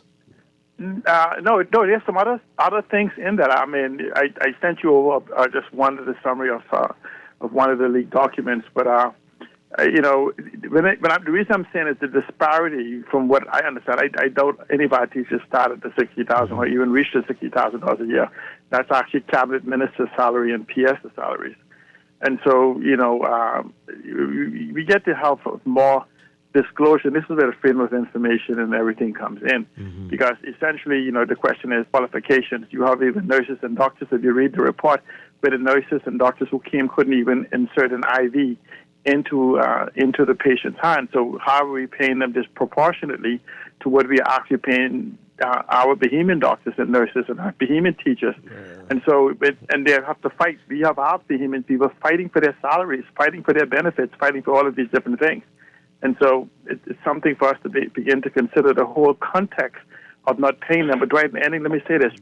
China has the same agreement where we pay an agency or the Chinese government. We also do the same thing for the maid service for that Asian country. And other countries do the same thing in the Bahamas. So what it is, it's just not Cuba. There's actually other countries that we need to look at. And did you say maid service? Yeah, for the maids. They actually were, I think, on one of your shows where they explain to you salary goes and it's split up. Your show, another show. A country I want to apologize if it's not the Philippines where we get the maids from. They said that the salary goes and a certain portion goes to them and their family and all of these different things. So it's multiple countries that we are doing this to, and so we need to have the full understanding of what is happening in our country. More so that we seem to be willing to pay foreigners significantly more than we're willing to pay our very own. No, and so that's always been the case, hey? Huh? It's always been the case. Yes. Probably getting worse. Thank you very much. Appreciate it. All right. We got a lot of your text messages. Maybe on that note, maybe we need to ask Marco Rubio to look into that disparity. We may see some movement. What do you think, Dwight? Hey, I think we might need to ask Marco Rubio about everything. Hey, we don't have, someone said earlier, FOIA. We don't have local government for these islands, real local government. We don't have, anyway. Oh, boy.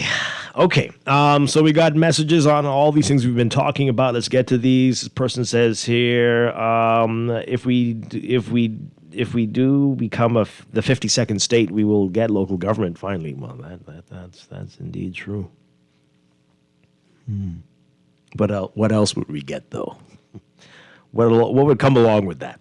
This person says that we willfully subject ourselves to the high-handedness of other countries when we refuse to focus on our own development and continue to suckle at their bosom.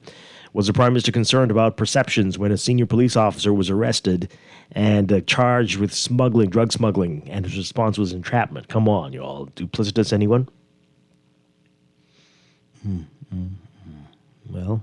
GNN is correct. My grandparents were building a house, working on the contracts. How many times have I said on the radio, I don't know who you are, that it's the government's duty to deceive the masses because they want us to think the way they want us. Common is all that's needed. Common. Wow. Okay. Laverne asked, what happens now? Well, the medical professionals get called home and we are left in a void that we need to fill. Hopefully we have started our searches to replace them already. I don't know. This person says here... It's certainly something we should be we should be thinking about if we're, making these changes. That is definitely something to consider and then begin to prepare for. Yeah, yeah. This person says, hey, you're wrong on this incident. We got action because the traveling emperor could not take the chance of losing the visa. Which part were you wrong about? Okay. And they're saying Foreign Affairs always knew the terms of these contracts. Oh, boy, it's a serious claim. But it does seem reasonable. This person says here, when will there be a discussion on what America is doing to Cuba? America is a hypocrite nation. Well, that is there are always conversations about that, but those seem to fall on deaf ears. The person says here, the arrangement here with the Cubans is the same that was negotiated when former Prime Minister Ingram brought in the Chinese workers to work on Bahama. All are paid through agencies that is controlled by their government. Yeah, as we said, this has been going back for many, many, many, many years, many administrations. This is sadly how we do things when it comes to countries like Cuba and China. This person says here, Trump and Rubio need to tell the Bahamas government that our tariffs are too high and watch the government fall in line and drop it. No, if they won't tell them that, they won't, and they're not going to drop it, right? That the tariffs are not an impediment to anyone buying American or anybody's products. We will buy them even if they're 200%, sadly, and so they are not going to say a word. It's up to us, but no one listens to us, it seems. But they won't tell them that. How else will they make money? So no, that's not. The tariffs of the Bahamas are very different from the tariffs of the U.S. If you all stop buying the products, then maybe people will say, hey, the tariffs are too high. But it doesn't make a difference. 65% on cars, brand new cars everywhere. Doesn't make a difference. Hindsight is always 2020. We've had 5 PMs during Cuba's education and medical missions. Part of their program matches the early days of the contract. And this person says here, Prime Minister Davis should make sure it's a U.S. bank account the Cuban workers get.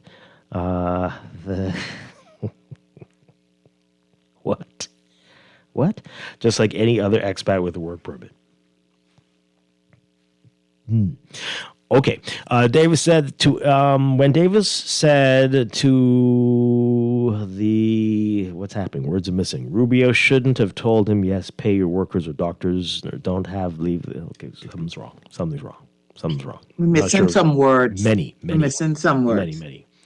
This person says, if our current contract with the Cuban government does not have us engaging in forced labor, then what are we renegotiating?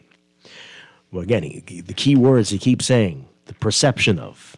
And the Americans and others have interpreted as forced labor. They don't particularly do that, it seems. They don't see it that way. But since it has been interpreted as being forced labor, then they're going to renegotiate just to avoid any backlash from other people. This is now on Minutes, these text messages. Minutes is a man over 70. He needs to think about retiring. The 1950s generation already has had their season. I want to vote F&M, so please stop this drama every time you guys looking good. Minutes, try to put a stop to it. Okay. This person says, will Minutes join the COI? I think they already said they don't want him. This person says here, yes, Alan's right. The housekeepers come with a contract from the Filipino government. Really? Laverne, have you heard this before? No, I haven't. Well, good. I mean, every week on the show, I learn something more and more disturbing about our wonderful country. Well, isn't that special? Okay. Oh boy. Texter, what are you doing? Why are you asking me this crazy question? Is Marco Rubio Cuban or American? Seriously? He's an American of Cuban descent. What's your issue? What do you mean? Anyway, Dr. Minnis is once again proving that he still wants to be the competent leader. The majority of Bahamian people have rejected him as leader and prime minister. Remember, he was removed by Loretta Butler Turner as leader. Now, the people voted for Michael Pintard as the leader of the FNM. We in Grand Bahama do not want him, that's for sure. Thanks very much. This person says here, how come every morning I listen to Guardian Radio, you have the same callers bashing the government, but anytime a caller calls in who seems to be defending the government, it's an issue with you, plain like y'all can't hear the calls. So I don't know about not hearing it, but sometimes we don't want to hear it when they're talking nonsense. But we do that with everybody who talks something that is potentially beyond just opinion and veering off into some strange territory. This person says that those Cuban teachers get very little take-home pay. I know this for a fact. Seattle needs to be corrected. They get no, that's not what he's saying. That wasn't what he was saying. How much they take home, but how much are they paid? Right? Paid. The amount that they're paid, whether they take home. He wasn't disputing how much they take home. He was saying the disparity between what they are paid, what their contract is worth, as opposed to what Bahamians, same position, they're getting paid. That was the point that he was trying to make. And now they may be getting 100,000 and only getting 5 of it, but that's what he was talking about. Yeah. And as again, we heard a union leader say that as far as they're aware, they're paid pretty much on the level of Bahamians, if not more. They have acknowledged that before. Why is that? And exactly how much more? We don't know. Will we ever know? I don't know. But that it says your callers, we'll get back to you in a second. This person says here, on the Cuban issue, I'd like to compare it to some private sector arrangements where contract services are procured through an agency. The difference is the contract employee is paid directly at their agreed rate, and the agency is also paid a commission for providing the service for the length of the contract. Yeah, and that's not forced labor. Nor can it be perceived as forced labor. But if you pay everything to the agency and they're only given a pittance, and there are many rules and they can't decide to opt out or whatever, there's some issues with that, potentially. This person says here, not sure how far behind the app is compared to the live broadcast, okay, but are we to expect the same thing in regards to Cuban teachers? If the salary arrangement is the same, should we expect for them to be possibly called back? So, of course, it would be all. Yeah. It would be all. I think they make those arrangements saying we, need X amount of doctors or nurses and we need X amount of teachers. Yeah. So it's I believe it's gonna be across the board, this quote unquote change and yeah. Mm-hmm. Have so much political time, aren't there people who need life or death?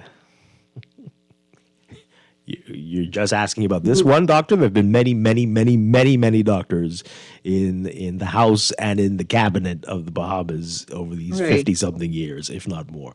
So, okay. Last I checked, isn't Minnis a performing MP, considering some younger MPs are lousy? Pintard is the leader of the FNM. Focus on getting this lousy government out. I'm not sure what this text... Okay. Right. Thank you for that. Sure. You did not read my full text. Oh, boy. Instead, you're defending Seattle. No. Okay, let's read the rest of it. You say the teachers get very little take-home pay. I know this for a fact. Johnson needs to be corrected. They get $700 plus a month after the Cuban government has taken out their portion of the salary. Okay, yeah, well, sure. He's saying what they earn, then, is quite significant. And potentially more than teachers get. That's how much the agency gets to keep, and the government gets to keep, the Cuban government, and they give what they feel is enough for the teachers as a stipend. So, do you need me to read the rest of that? Okay, there you go. Can the Cuban deal be considered human trafficking? Oh, boy. Not exactly. I mean, but you could feel it, perceive it to be anything, right? But no, it's not in the traditional sense. No. Is that one of the ingredients, though, for human trafficking? Why are you trying to make me laugh? It's like, where do we get this recipe from? Where are you trying to make me laugh on a serious issue like this, though? I'm just asking a question. Using the words that other people used. It's unusual use of words, right? The ingredients I don't know. for forced if you labor. can Google these recipes. I don't know. It's got a bad taste, though. Very bad taste. Don't like it. This one says here, it's not unusual for an expat salary to be more than a local salary, especially if you lack that resource in country. They will get allowances like travel, moving, schooling for kids, etc. Yeah, that's exactly how they justify it. Thank you. You're one of them.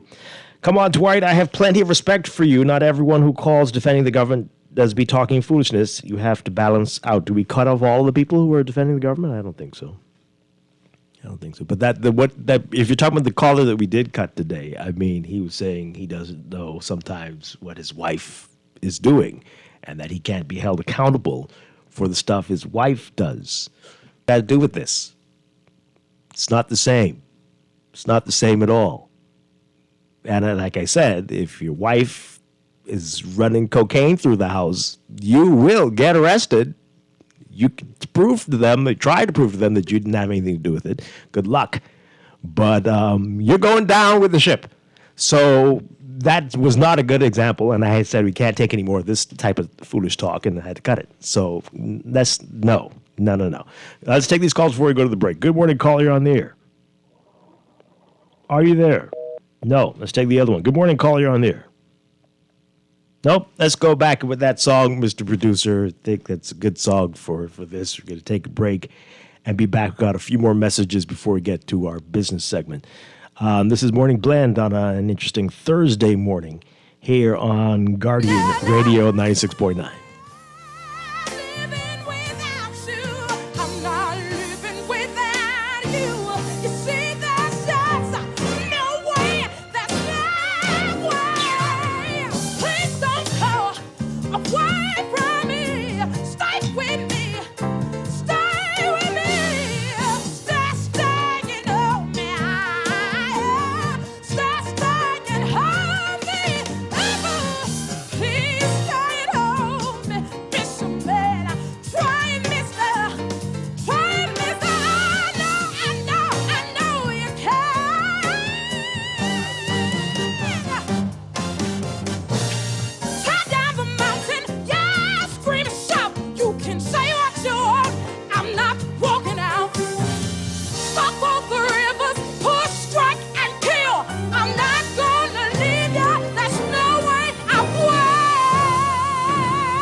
This is Guardian Radio 96.9 FM, streaming on GuardianTalkRadio.com and the Guardian Radio app, Nassau, Bahamas.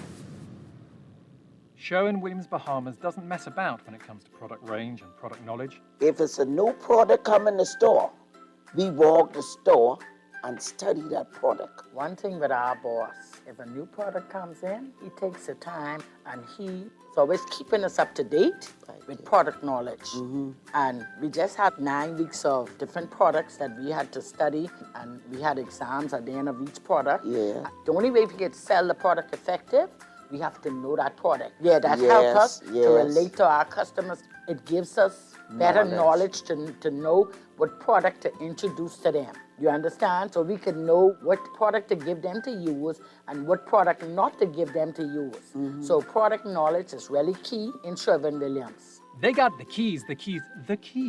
And the key is the product knowledge that comes with our extensive product range at Sherwin-Williams Paints, Bahamas. Find color in every day. You're a builder. You want to give your client the best material at the best prices, and you need to put food on the table. Well, check out these prices at Pinder Enterprises. 5/8 pressure-treated roofing ply starting at $36.68, includes VAT. By the way, all these prices include VAT. Gray Select Water Shield, $134.20 a roll. Felt, 15 pounds, $16.50, 30 pounds, $19.80. Owens Corning Duration Shingles and Certainty Landmark Shingles, $56.56 a bundle. Gallon Roof Cement, $33.47. When it comes to screwing and nailing, Pender got you covered. He got every nail and screw you could possibly need. Wendy's has a new burger with a flavor so secret, it's almost too delicious to handle. Well, now it's time to unlock that flavor. Try the new sweet and smoky barbecue cheeseburger. We can't tell you everything, but we can tell you that it's packed with flavor, including our secret barbecue sauce. Try the new sweet and smoky barbecue cheeseburger today. Available for a limited time.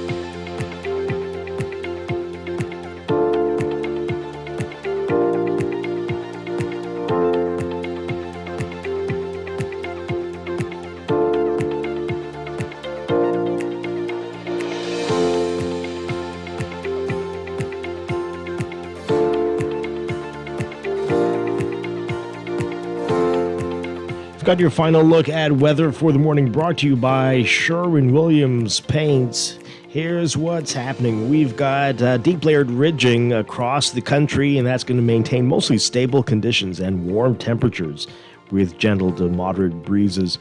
This pattern's going to hold for the remainder of the week into the weekend, but we're expecting an increase in the possibility of rain by late Sunday into early next week.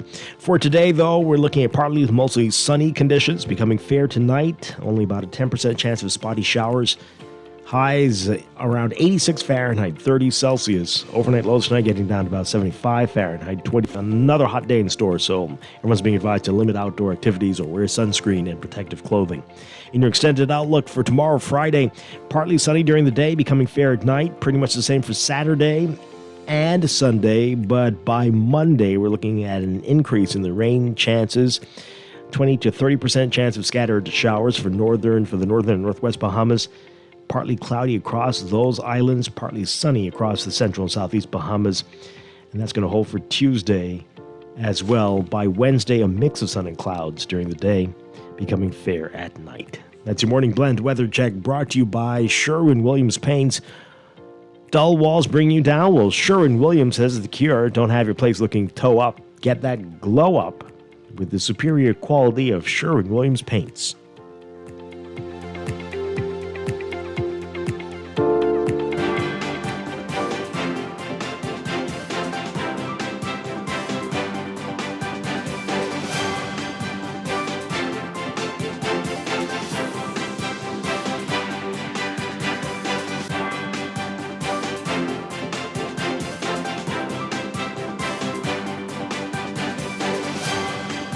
And time for a final check of traffic, brought to you by RBC. Reaching your goals happens here. In your real-time traffic, still seeing some slow-moving traffic along Prince Charles Drive at the major intersections. So you'll experience some delays, especially as you get to Soldier Road into Robinson. Some slow-moving westbound traffic there, and Old Trail looking busy for you both directions, but especially northbound to Robinson Road. And we've got Milo Butler Highway, still heavy traffic for you north of Fire Trail as you approach Harold Pond on the way to Tonic Williams Darling Highway in the roundabout there. Zigzag roundabout looking busy for you as well from multiple directions, northbound and eastbound on John F. Kennedy Drive. And some slow-moving traffic on Carmichael westbound to Coral Harbor Road. That's your real-time traffic and your morning blend traffic alert, brought to you by RBC. With RBC, your ideas happen here.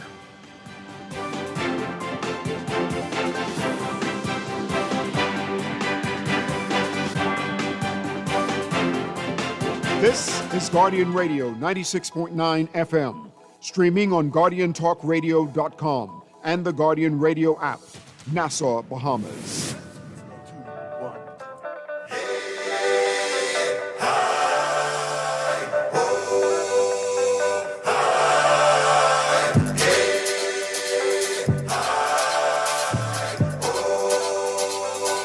few text messages to get ready to go to the news. Dwight Strachan along with Laverne Gardner here on Morning Blend. This is a text. I'm a resident of Killarney, and I will be voting for Dr. Minnis so that doctor or nothing, go try to get the rest of the constituency to win.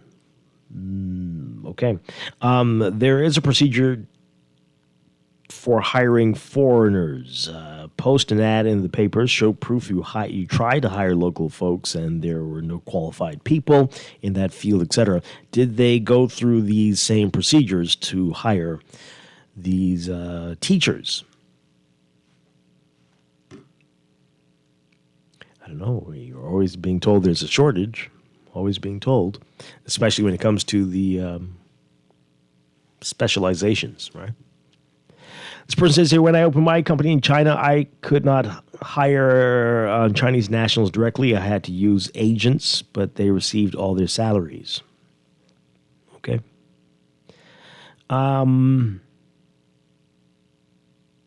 Which part? Which part? We know this doesn't make sense. Which part? Which part doesn't make sense? Well, as you said, Limmer, we're going to wait to see what the response is from Cuba. And I'm sure whatever they decide here, other places are going to say, well, if you're doing it in the Bahamas, you better do it for us. So that's going to have some big ramifications and implications for them. And boy, we will see. We will see. All right, we're going to take a break. When we come back, a lot to get to in business. This is Morning Blend on a Thursday morning. We're back after the news here on Guardian Radio 96.9. Whip, wop, whip, wop. Resounds is whip, wop, whip, wop, whip, wop. I gone by the bar, trying to catch a vibe. Met this pretty young thing, you should have seen them thighs. She start feeling up on me, my temperature rise. You think you can handle it, girl? Come meet me outside. We hop in my car, I carry you home. We hop in my car, I carry you home. Since 1989, Joker's Wild Comedy Club has been the heart of laughter in the Bahamas. But now an era is coming to a close. Get ready for my guy, comedian Tommy Davidson. Tommy Davidson, along with featured comedian Kirk Green and house comedian Naughty. Don't miss your last chance to experience the magic. May 20th to the 25th, Joker's Wild Comedy Club. Admission $50. Get your tickets now at Atlantis, Bahamas /events. All those loans I had were so overwhelming.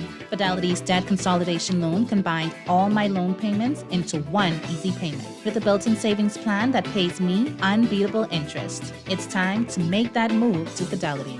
Call 356-7764. Fidelity, we're good for you. Guardian Radio 96.9 FM. Streaming on GuardianTalkRadio.com and the Guardian Radio app. Nassau, Bahamas. Are you ready to elevate your day with a burst of flavor? Look no further than Dunkin', your ultimate destination for everything delicious. From our freshly brewed coffee that is sure to pick you up, to our signature frozen beverages that will cool you down. And don't forget our mouth-watering sandwiches, made to order all day. Dunkin' has it all. And of course, our lineup of fresh donuts, muffins, and more. Dive into a world of yummy flavors at Dunkin' and bring joy to your day. The Bahamas runs on Dunkin'. As a healthcare professional, you dedicate your life to caring for others. But even with the best care, legal challenges can arise. Protect your practice and your peace of mind with medical malpractice insurance from Star General. At Star General, we've partnered with Lloyd's of London to bring you comprehensive professional liability insurance designed specifically for those consulting or practicing privately. Visit our website today so you can focus on what you do best, caring for your patients, while we take care of the rest. Star General, insurance made simple. Throughout history, from bartering in ancient markets to the invention of paper currency, convenience has been at the heart of the way we pay. As time marched on, so have we, from barter to cash and cash to digital. Whether you pay with an online bank transfer, digital wallet, or contactless card, with digital payments, options abound. The world never stops evolving, and neither should you.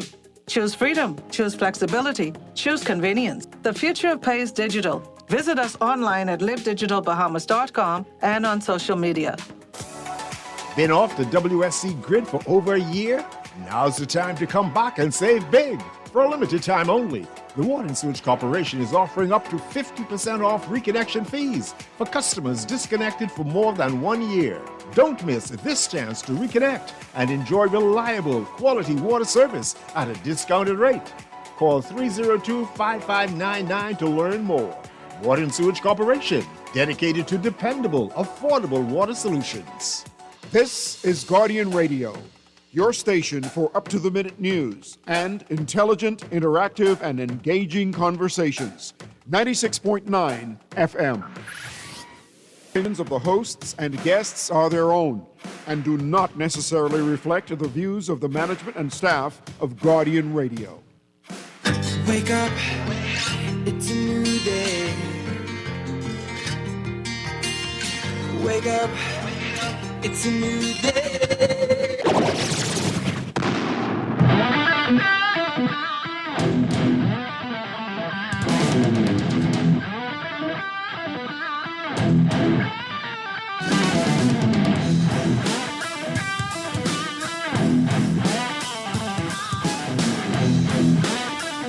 Good morning and welcome to Morning Blend Business on this Thursday, May 8th, 2025. Welcome back to our Morning Blend listeners. Once again, I'm Dwight Strachan along with Laverne Gardner, and we've got a power-packed hour for you here this morning. In just a bit, we're going to be talking with the National Tripartite Council about everything from livable wages to maternity benefits and a whole lot more. That's coming up. But right now, we begin about the Credit Bureau, getting the latest from CRIF Bahamas. Very pleased to have with us in studio Marissa Nixon. Good morning. Great to have you with us. Good morning, Dwight. It's great to be here. All right. So CRIF Bahamas, it's been a few years now since the Credit Bureau has been in effect. Remind folks when it came into being. We actually began 2021, right after we had COVID. We originally was supposed to open in 2019, but officially we were open April 2021. Mm-hmm. And how's it been going over these past few years? It's been going good. The Credit Bureau has grown. We've grown over time. We've seen a lot more people become more receptive of understanding their credit history, how to manage their finances. So we think it's a very beneficial opportunity for all consumers, all Bahamians, to definitely be more aware of what is going on for your future. Yeah. Remind people why this was important, why we needed to have this available to consumers. Okay. Just a reminder, we have a lot of consumers that may have not been aware of their financial structure in itself. A lot of times we may need a loan and we don't get that financial advice that's needed. Now we have it all packed into one report for you where you can actually see how your finances are going, basically see what level of credit you are at, basically making you a little bit more responsible. It gives persons who may not have had access to credit more access to credit. So persons who might have never had access to credit or may not have been approved for that higher end loan, now your utilities can actually be used too to give you a credit score. So if you only were paying utility payments, you're maybe paying your telecommunications bill, maybe paying that cable bill. It's now recorded. It now helps to build that credit score for you. So you paying the bills late will affect your credit score. Of course. You want to make sure you're paying those bills on time. You paying your bills on time actually assists that credit score. You ensuring that you make sure you trust persons who you decide to sign for loans with. Because all of these things impact your credit score. A lot of people think, okay, I can sign as a guarantor, or I can sign for this person until they build their credit. You want to make sure that's somebody you trust, maybe somebody you love, definitely care about, because whatever you sign for with someone is also now your responsibility. Yeah. So it's bigger than just the credit cards and defaulting on the credit cards. There are a lot of other issues that will affect your credit score. There are a lot of issues that can impact your credit score, yes. Yeah. The mix of loans impact your credit score. So based on if you have credit cards, if you have a mortgage, consumer loan, installment loans, auto loans, you want to make sure is benefiting you. You want to make sure if you can consolidate some of those loans to make those payments smaller, you want to do that to make sure that your finances are in order. You are getting sufficient amount of money back. You're not in a low credit level due to the fact that you have an excess amount of bills. A lot of persons may have gone into institutions and applied before the institution just got okay, you're a government worker.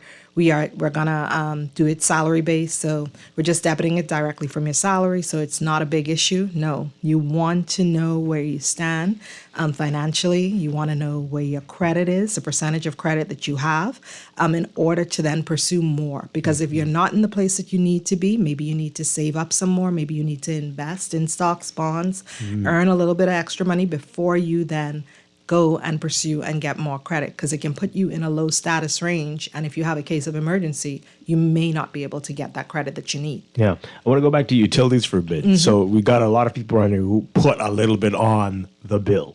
What impact does that have on your credit rating and score? Well, the only thing a computer knows is that the payment is late. If it's due on the 30th, you pay $15 on the 15th, $15 on the 30th. The payment is late because you didn't pay the full $30 that is due. Wow. So you want to make sure that you are paying your bills on time. You have a lot of utility companies that you see now sending notices to your phone. Your bill is late. Your bill is about to be turned off. This was going on now for the past few years. So all of this is definitely to help encourage you. All creditors were aware that the credit bureau was coming into play. They were advised by the central bank in the early, I think, 2010, 2014. Make sure you're keeping this information. Make sure you're making clients aware. And I think until we need credit, we don't make ourselves aware of credit. And that is not the place you want to be. You want to be in charge of your future. You want to know what you are capable of. You want to know what you can apply for. You want to be in charge. You don't want it to be you're going into the bank and the bank is in charge. They're deciding my future. They're deciding this interest rate. No, I know that I've been paying my bills on time. Oh, wow. I can ask for a lower rate because I have been paying my bills on time. I have a great credit score. This is what you want. Ah, that's powerful. Yeah. All right. Can I Laverne? ask? Hi, yeah. What about, how are you? I'm good. How are you, Laverne? I'm great. Great. Can you also speak to the people that may be thinking, well, I should have a great credit score, not really understanding how it works because I don't have any loans, I pay everything cash.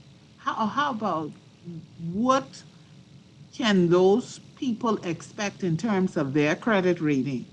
Okay, those people who are probably paying everything cash, if you have utilities, it will help to derive a score. Otherwise, if you don't have any bills in your name, automatically you won't really have a credit score. You will just be new to credit. But anyone who is actually going into an institution and applying for credit, you are now registering for that credit.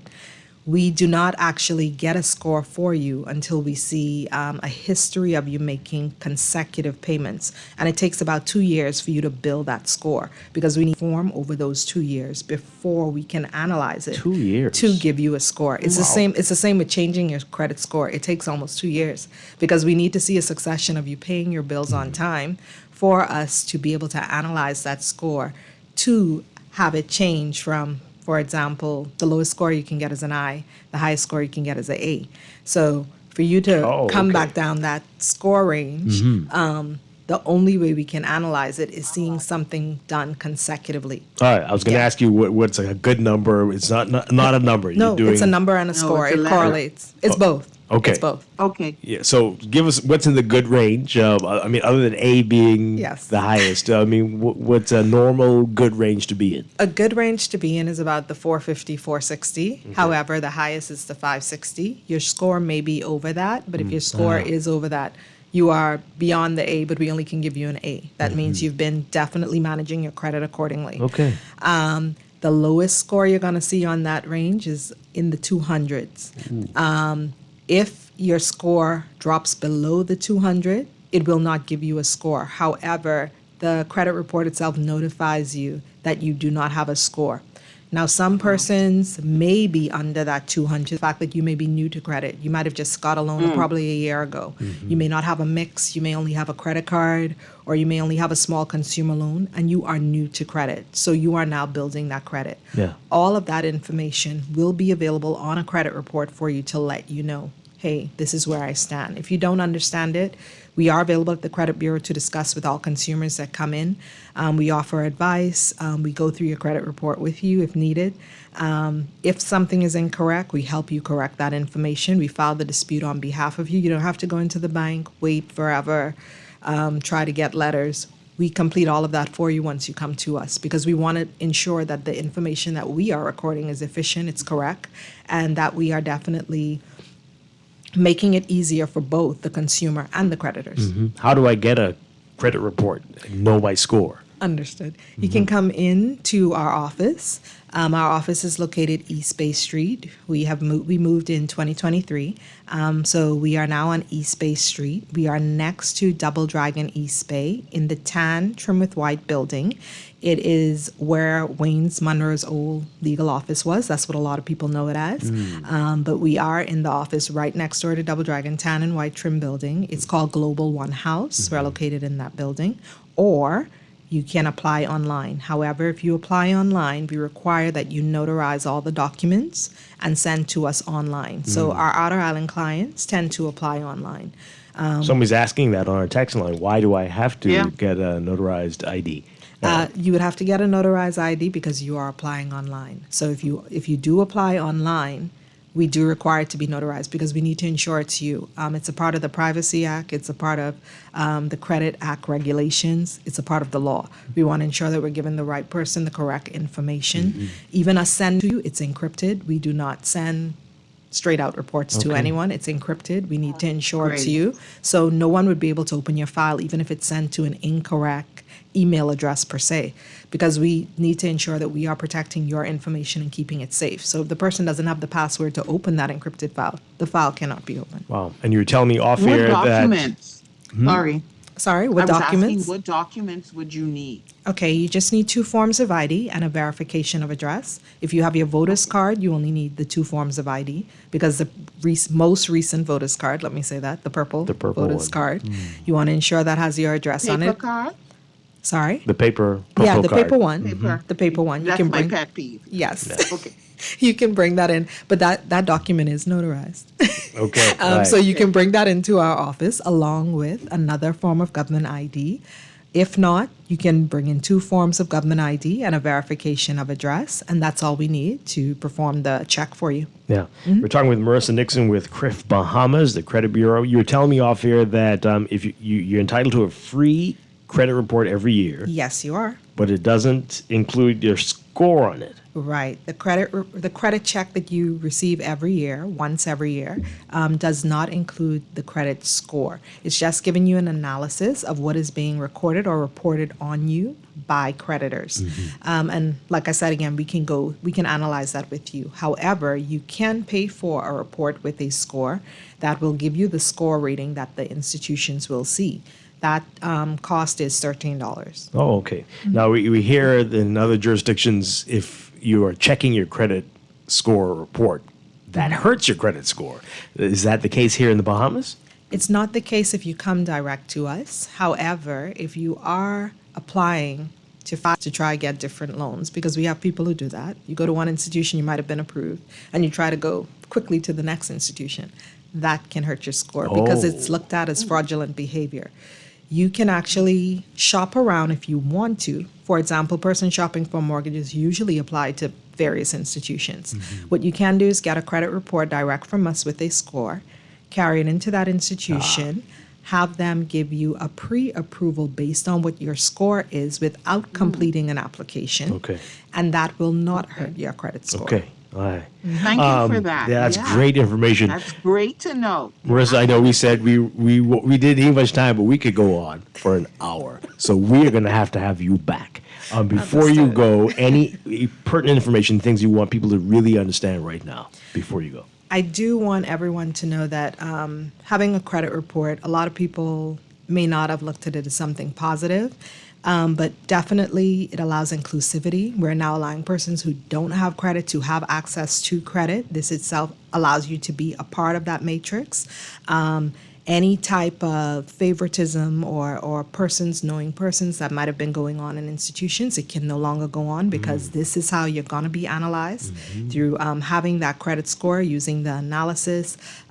So no one is going to get a better rate than you or a better term than you. You can actually be in charge of your future. Wow. And it's the same thing for institutions. It is now allowing you to have an analysis of this person so you can advise them accordingly based on what they're approved for. You don't want to give somebody more money than they're hurt the person in the long run. Anything can happen along the terms of you having a loan. Yeah. And this itself, to me, allows freedom. It allows thoughts for the future. It allows you to be in charge of your future.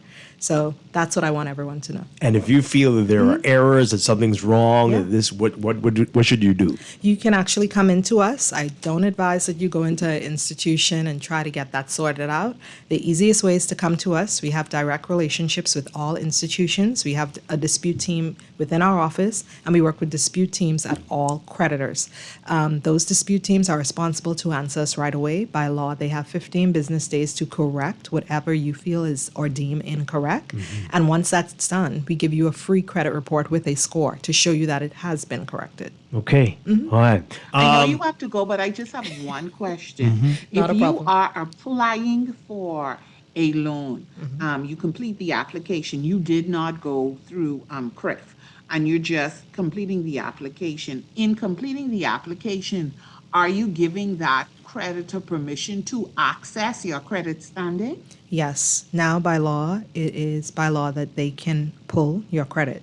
Yes. So you are given each creditor now permission to verify where you stand. So you want to be honest when you go into institutions regarding loans that you have or loans that you may have forgotten and didn't pay off. And even if you want financing for an appliance or something in a store, this will Yes, likely higher purchase companies are onboarding with us, but they aren't on board as yet. Okay. But you will see higher purchase companies coming on within the future. Yes. Okay. All right. What about utility companies?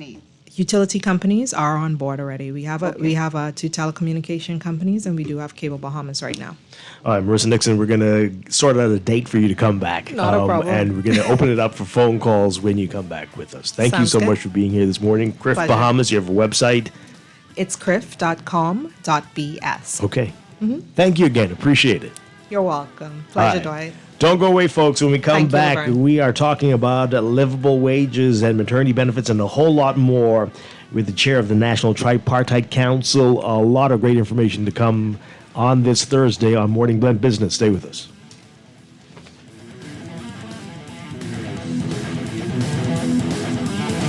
Have you already tried our President butter? Ooh la la. Indulge a little with President, because now more than ever, we need to savor the taste, textures, and feelings to truly enjoy the little things that mean the most. President butter, something to savor. At CFAL, we understand that a secure future is the greatest gift you can give your employees. That's why our tailor-made group pension solutions are designed to fit the needs of both large and small companies. With CFAL, you can provide the retirement you and your employees deserve, ensuring peace of mind and financial stability for years to come. Join the many businesses that have already entrusted CFAL to create. Let us help you build a brighter future for your team. Visit us at cfal.com to get started on building wealth so you can live well. CFAL, growing wealth for future generations. It's time to upgrade the way you enjoy at-home entertainment. Alive Fiber is here. Enjoy all your favorite channels and streaming apps, all at lightning-fast internet speeds with affordable bundles, and it's only a click away. Visit www.alivefiber.com to sign up now. Stay connected, live your life. It's good to be alive.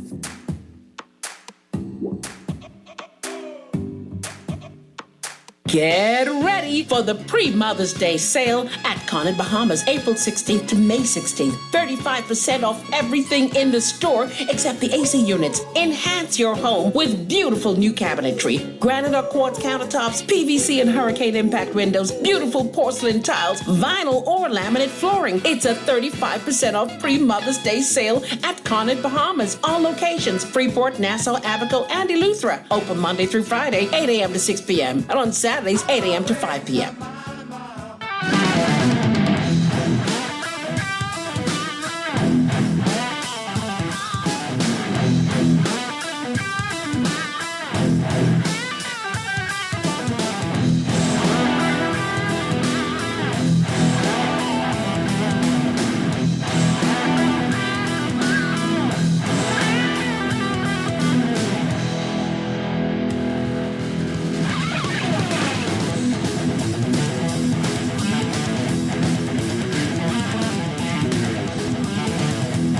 Welcome back to Morning Blend here on Guardian Radio 96.9 Morning Blend Business. Dwight Strachan along with Laverne Gardner.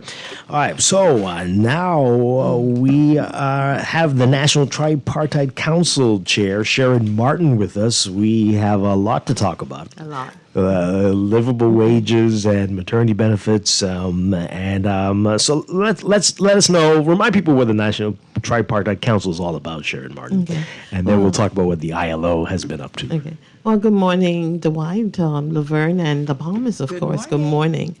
The National Tripartite Council is a statutory body, and we are mandated to ensure that the socioeconomic floor of the Bahamas stays intact through labor. We are mandated by law, of course, to ensure that industrial relations, all labor and industrial relations, are smooth enough to keep going, because you don't want things to be unbalanced. No. Because, like I said, the socioeconomic floor has to be intact. Yeah. Okay. So let us know what's going on with the ILO, the International Labor Organization. You had some meetings recently. What can you tell us? So I think what you're referring to is the meetings that are coming next week. They're coming. Okay. Right. And so though that's a forum that has been taken care of through the tripartite body, of course, but Mr. Robert Farquharson and his special project unit at the Ministry of Labor, they're also spearheading the projects. And it is, what we're doing, what we're looking at is all of the conventions that the Bahamas is not signed on to.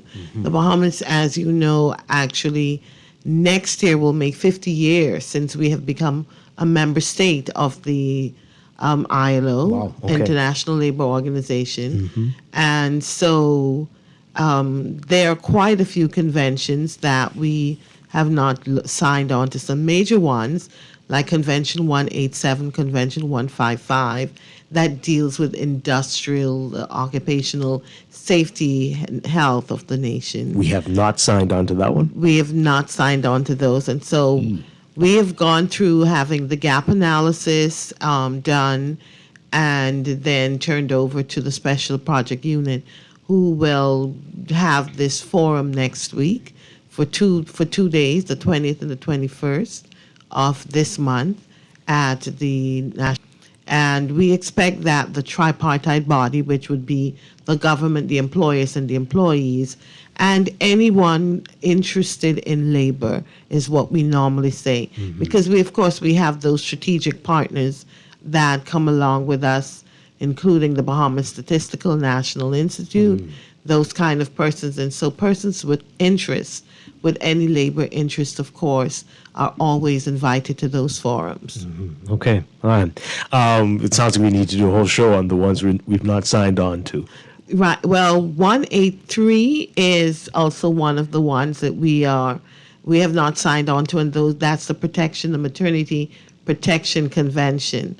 And not signed on to that? No, and we're hoping those are the three main ones that we are actually presenting to government to look at the possibility of ratification. I don't think that's going to be an issue, because I know our minister, Pia Glover-Roll, she is very active on, as a matter of fact, she's called for the acceleration of the work on these three major conventions. Okay.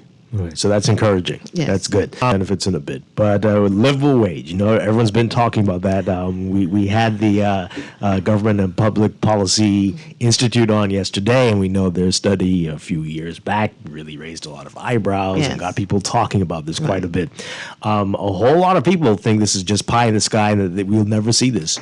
But is that reality? Is that how things look, or are we seeing some lights on the horizon there? Well, let's put it this way. This is not just a Bahamas project right now. This is an international project. This is a project that the member states, there are 187 member states in the ILO, the Bahamas included, this is a project this is something that we have cried for. And finally, in 2023, the International Labor Organization, the board, the governing board, there's a meeting of experts, and they would have listened to the cries of the people. I always believe in the scripture that says when the cries of the people come up to the ears of God, he'll always send a Moses. Yeah. And so this was very interesting because at the time the Prime Minister and the Cabinet of the Bahamas would have already given the National Tripartite Council the Cabinet conclusion to move forward with a minimum wage and the livable wage implementation. So everything just seemed to connect at the right time. The persons who were involved in giving the okay, which is the Cabinet, they were already on board. So we were very happy to hear that the international body, and so when to the International Labor Conference in Switzerland in 2024, we were also able to sign on to what is now a movement. Wow. So it's not a pie in the sky thing. It is the actual reality of the workers of the Bahamas through the unions. They have already started. They have already, with the technical assistance of the ILO, they would have hired a Bahamian to ensure that they have a voice. And so they are preparing a position paper on the living wage. And then, of course, the National Tripartite Council, again, the three partners, social partners, we would have already made the overtures, and just not overtures, I would say. I think maybe overtures may be too light of a word. We have officially requested the ILO Decent Work Team to engage with us in, one, estimation of a livable wage, and two, operationalizing a living wage. Okay, right. So you said a lot of That's not important a pie words in the there. Yeah, I have a Laverne? question though. I'm just curious, and I don't know if you would know how many of I think you said 187 member states, of those, how many countries have been able to, if not completely implement a livable wage, but have been able to perhaps close the gap a bit, so significantly made an impactful gap closure between their minimum wage and the livable wage. Right. So, Laverne, I'm glad you asked the question, and then let me just grab the bottom piece of your question, because it was and is still our hope for the Bahamas to have the incremental movement from a minimum wage to a possible livable wage. So that I'm grabbing the bottom half of her question.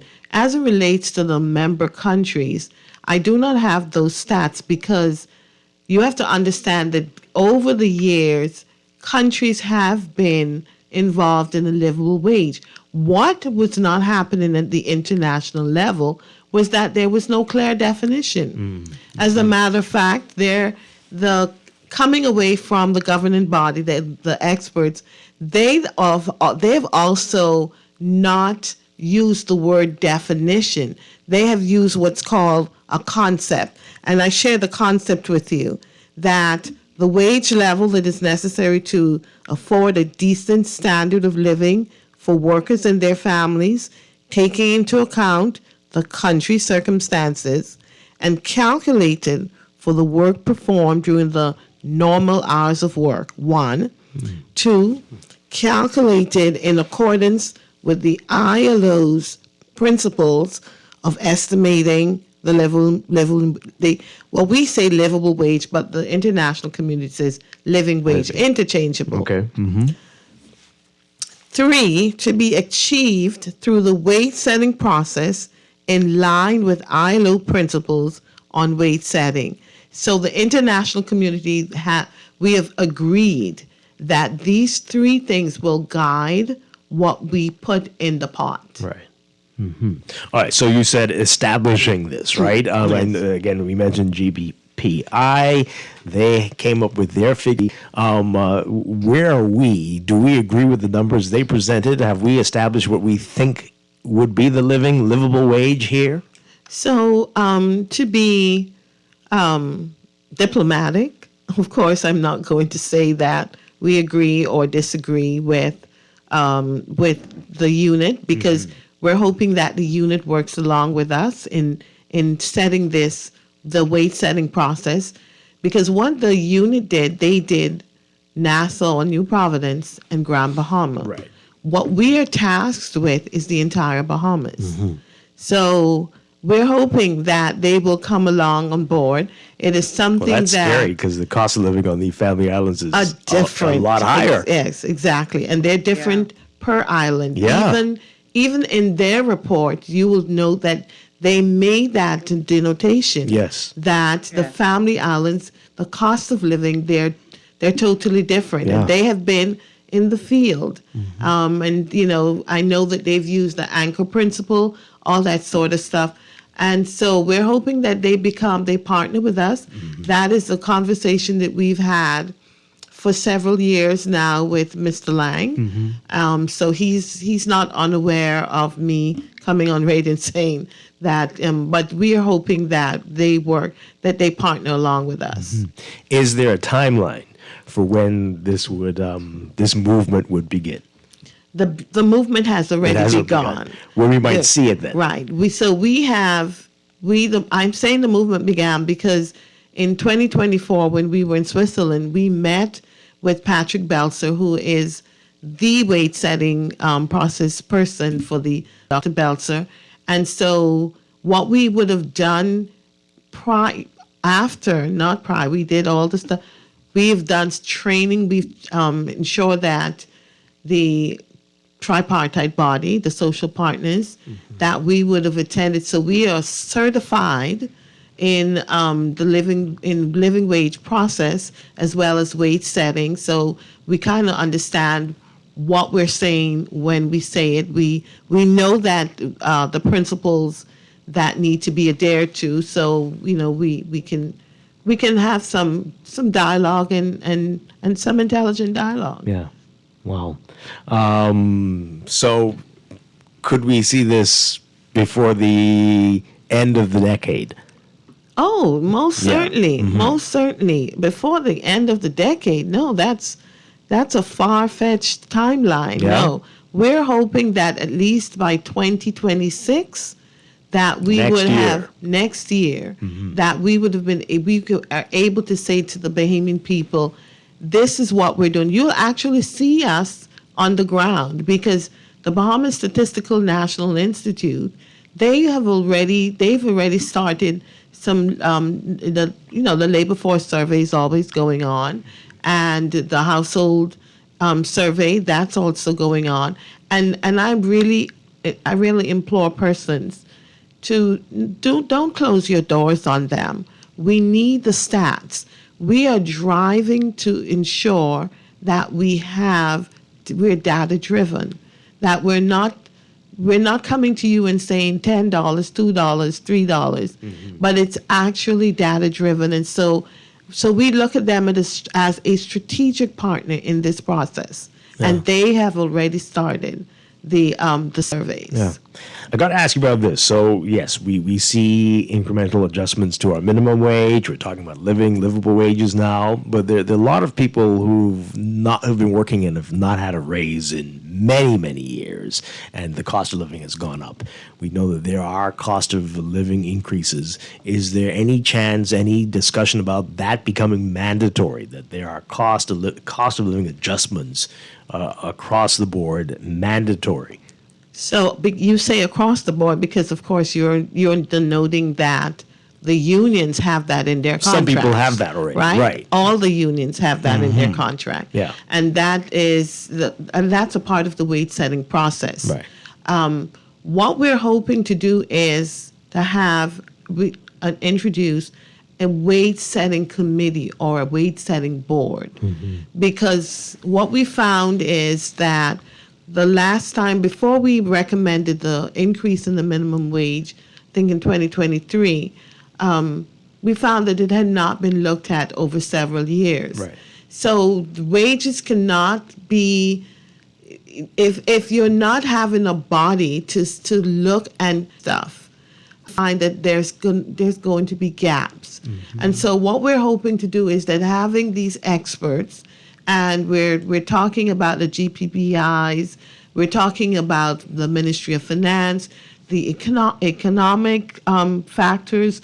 We're talking about having that whole mix of HR, policymakers, and them all sitting together as a group and making the recommendations. So these are expert opinions that the Bahamas can depend on. Yeah. And I think that if we are able to garner that kind of support, garner that kind of experts together, that we shouldn't have the lag that we had over the set, because the incremental movement got stuck when the minimum wage was not increased. And the minimum wage was increased at the old poverty line number.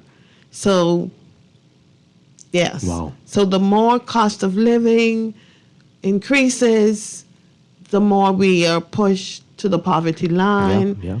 And so we need a group of persons, like-minded experts, to come together and fix it. Constantly looking at these things. Constantly Yeah. looking and comparing and making the recommendations, because the incremental movement from the minimum wage to a living wage has to happen. Yeah. Wow. All right. So if people want to contribute to this, if they've got views, what should they be doing right now? Well, the National Tribunal is located in the building of the Department of Labor. We have our offices right in the Department of Labor. Wherever they are, that's where we are. That's our home as well. Yeah. Okay. We've got a lot of messages on our text line. Okay. And we want to talk about maternity as well. We're talking with the chair of the National Tripartite Council, Sharon Martin. You can text us 422-4796. You can tweet us. You can Facebook us. You can call in 323-6232, 325-4316. 325-4259. Call us toll free, 242-300-5720. Before we get to maternity, this texter here is going to lead us right into that. Wow. Doesn't matter what we joined. Oh boy. Not all conventions. We shouldn't join all conventions. Also, if we are living in the era of equality, any and all benefits that are gained from mothers in the maternity convention need to be extended to men as well. In terms of the same time off and same paid or unpaid leave. Anything less, and men should not support it. All of the livable wage convention, all for the livable wage convention if it is an actual livable wage. Okay, so with the first part there, that men should get the same time off when it comes to maternity benefits. Well, what say you on that? So a part of what's going to happen at the forum, the labor forum, is the idea, and the idea has already been mentioned by the Minister of Labor. She would have made it clear that as a part of the forum that was held last year, that those recommendations came forward. And so it is not unusual to find paternity leave in non-unionized environments. We are now looking at those and saying, vis-a-vis the law, we are hoping to legislate the time off for the men as it relates to the time off for them as long as the maternity leave. I don't think that's going to happen. I'm not going to sit here and pretend that we're going to be able to give you something like that. No, that's the maternity protection leave is protection convention is basically for the woman. Mm-hmm. And what's the longest one you've seen for paternity leave so far? For paternity leave, I think the Bahamas BCPOU, Sherry Benjamin's team, I think they are over 2 weeks. Oh, wow. Yeah, I think they're over 2 weeks. I stand to be corrected, but that's the longest one that I've seen, and that is through a union contract. But there, Do you have to prove anything? You have to be married? Do you have to bring in a DNA test? You cannot discriminate. You cannot discriminate on the men and say you have to.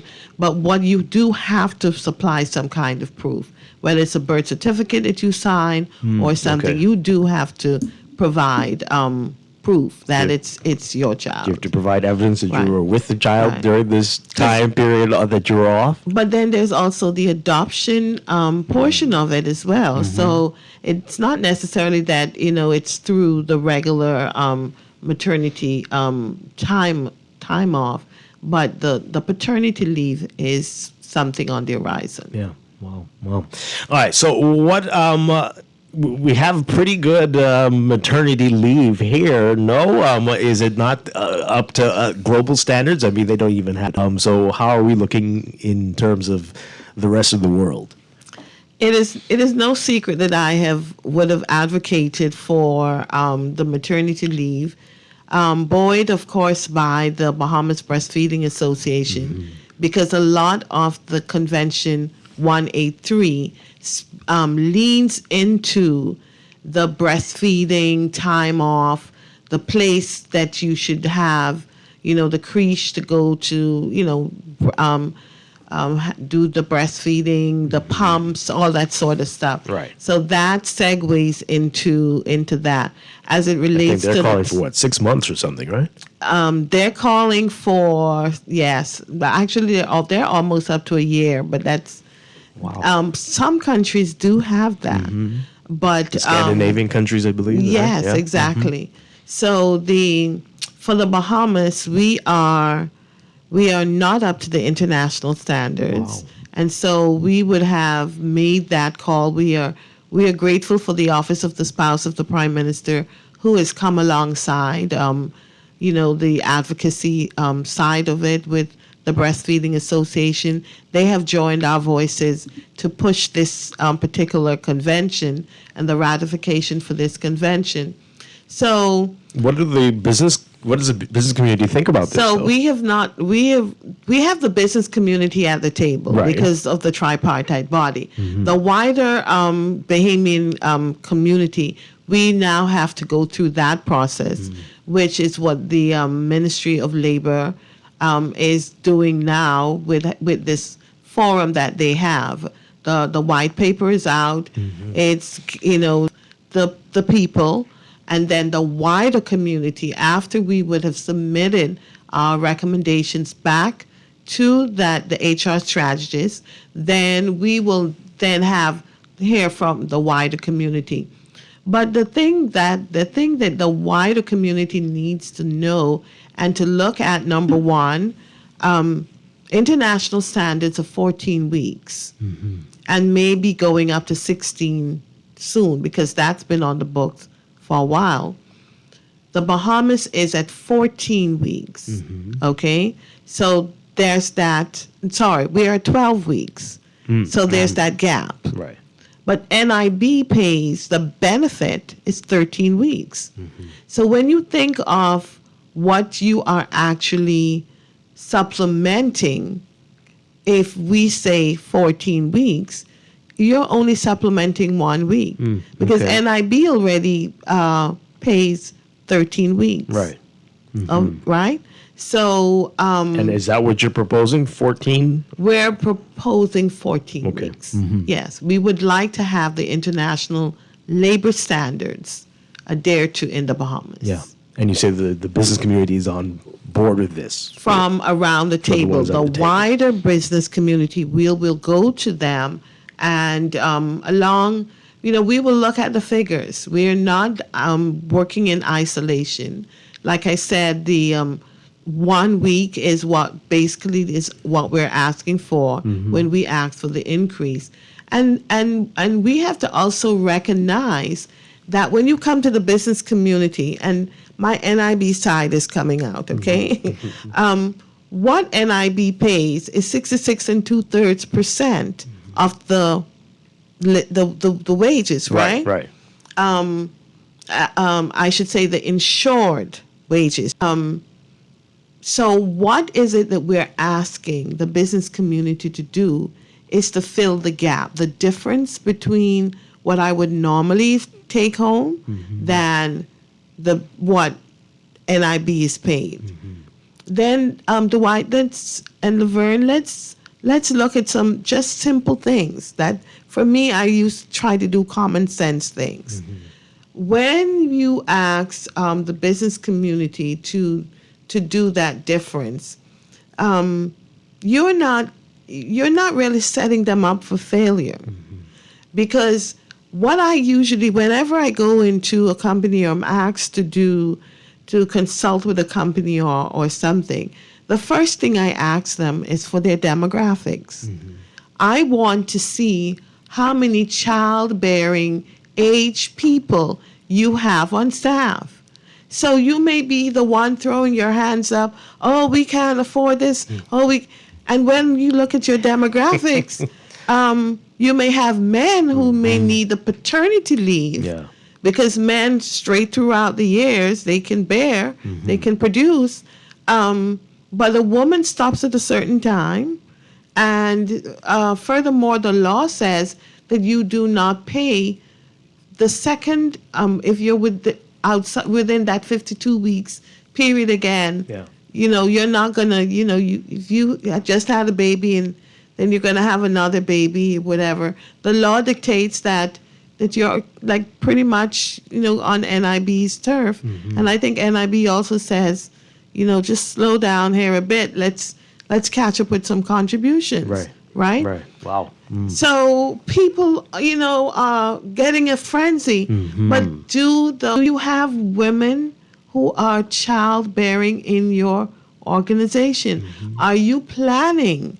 Does your future look like you're about to bring in some 18, 19, 20, 30-year-old person in the organization that would fall into maternity protection? Yeah. Wow. What are you proposing for paternity leave? Paternity leave, I think, will only be 1 week. And this would be standard. Hopefully. No longer. Hopefully, yes. Right. Because it is not. It is optional now. It's up to the discretion of the company. It is a unionized agreement in the contract. Right. But for the other, I would say, the private workers private were not represented businesses by unions. Who are non-unionized persons, I would say that we're hoping that, once it's legislated, you have to buy into it. Yeah. And I know you mentioned the word discrimination law, but I mean, would there be limitations on how much paternity leave you could get in a year? We always say not less than. Whenever we legislate, we always use the word not less than. Right. And then the number follows. Okay. All right. I know Laverne? we're running out of time. I just have two quick questions. One, how did we come up with just 1 week for paternity leave? And then the other question is, what we have in place now in terms of maternity leave benefit, does it factor in, let's say, if you adopted a baby? Yes, I spoke to that adoption is a part of the process. It is a part of bringing a child into a home, yes. And at the moment, do you get the same amount of time for adoption? No, you won't. You won't, because the time that you're given for maternity is given to you by a doctor. Yes. Yeah. Okay. All right. So again, tell us about the symposium, and you mentioned others who are interested in this can be a part of this as well, right? Yes. Yes. So the symposium will be held at the National Training Agency the 20th through the 21st of May. And they will start at 9 a.m. And we're expecting the International Labor Organization, their team, to be on the ground with us. We will look at some gap analysis. We will be able to make the recommendations to fill those gaps. We will be able to look at the hopeful position of being able to present to the government not just only the need to ratify these conventions, but to also engage them in ensuring that these conventions are ratified. Mm-hmm. Is there a cost to attend if people want to, No, to register? There's no cost to attend.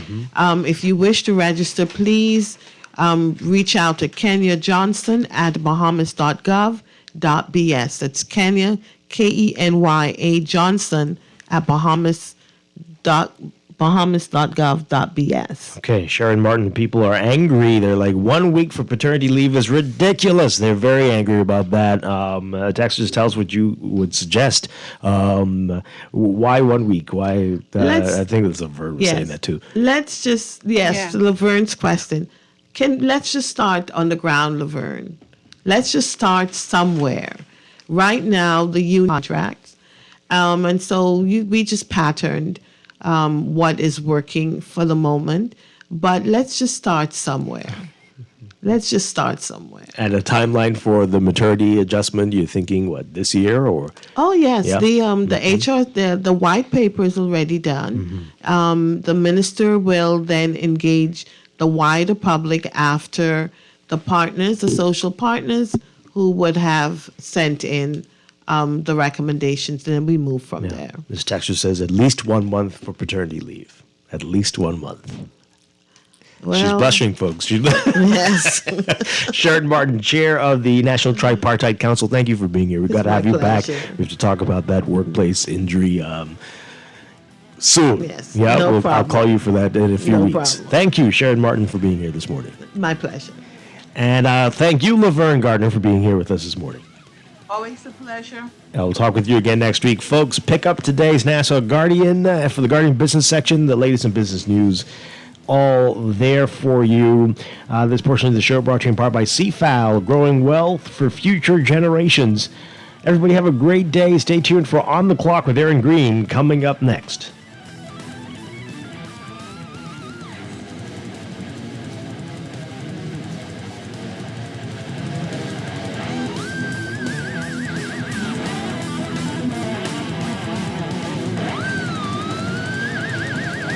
Kelly's House and Homes Mother's Day sale Friday, May 2nd through Saturday, May 10th. Enjoy 20% off a beautiful selection of dinnerware, glassware, luggage, silk flowers, and picture frames, except on net items.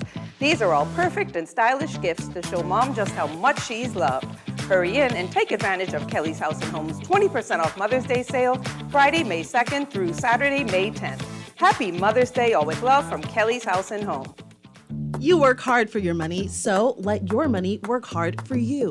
With as little as $1,000 to start, you can watch your money grow by investing in CFAL's Bahamian dollar and US dollar mutual funds, each tailored to match your unique investment profile. Our expert advisors are dedicated to crafting personalized investment strategies to help you achieve your financial goals. Don't miss out on the chance to earn higher returns on your hard-earned money. Join the thousands of investors who trust CFAL and start your journey toward financial freedom today.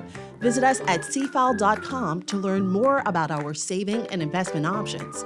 And let us help you build wealth so you can live well. CFAL, growing wealth for future generations. This is Guardian Radio 96.9 FM, streaming on GuardianTalkRadio.com and the Guardian Radio app.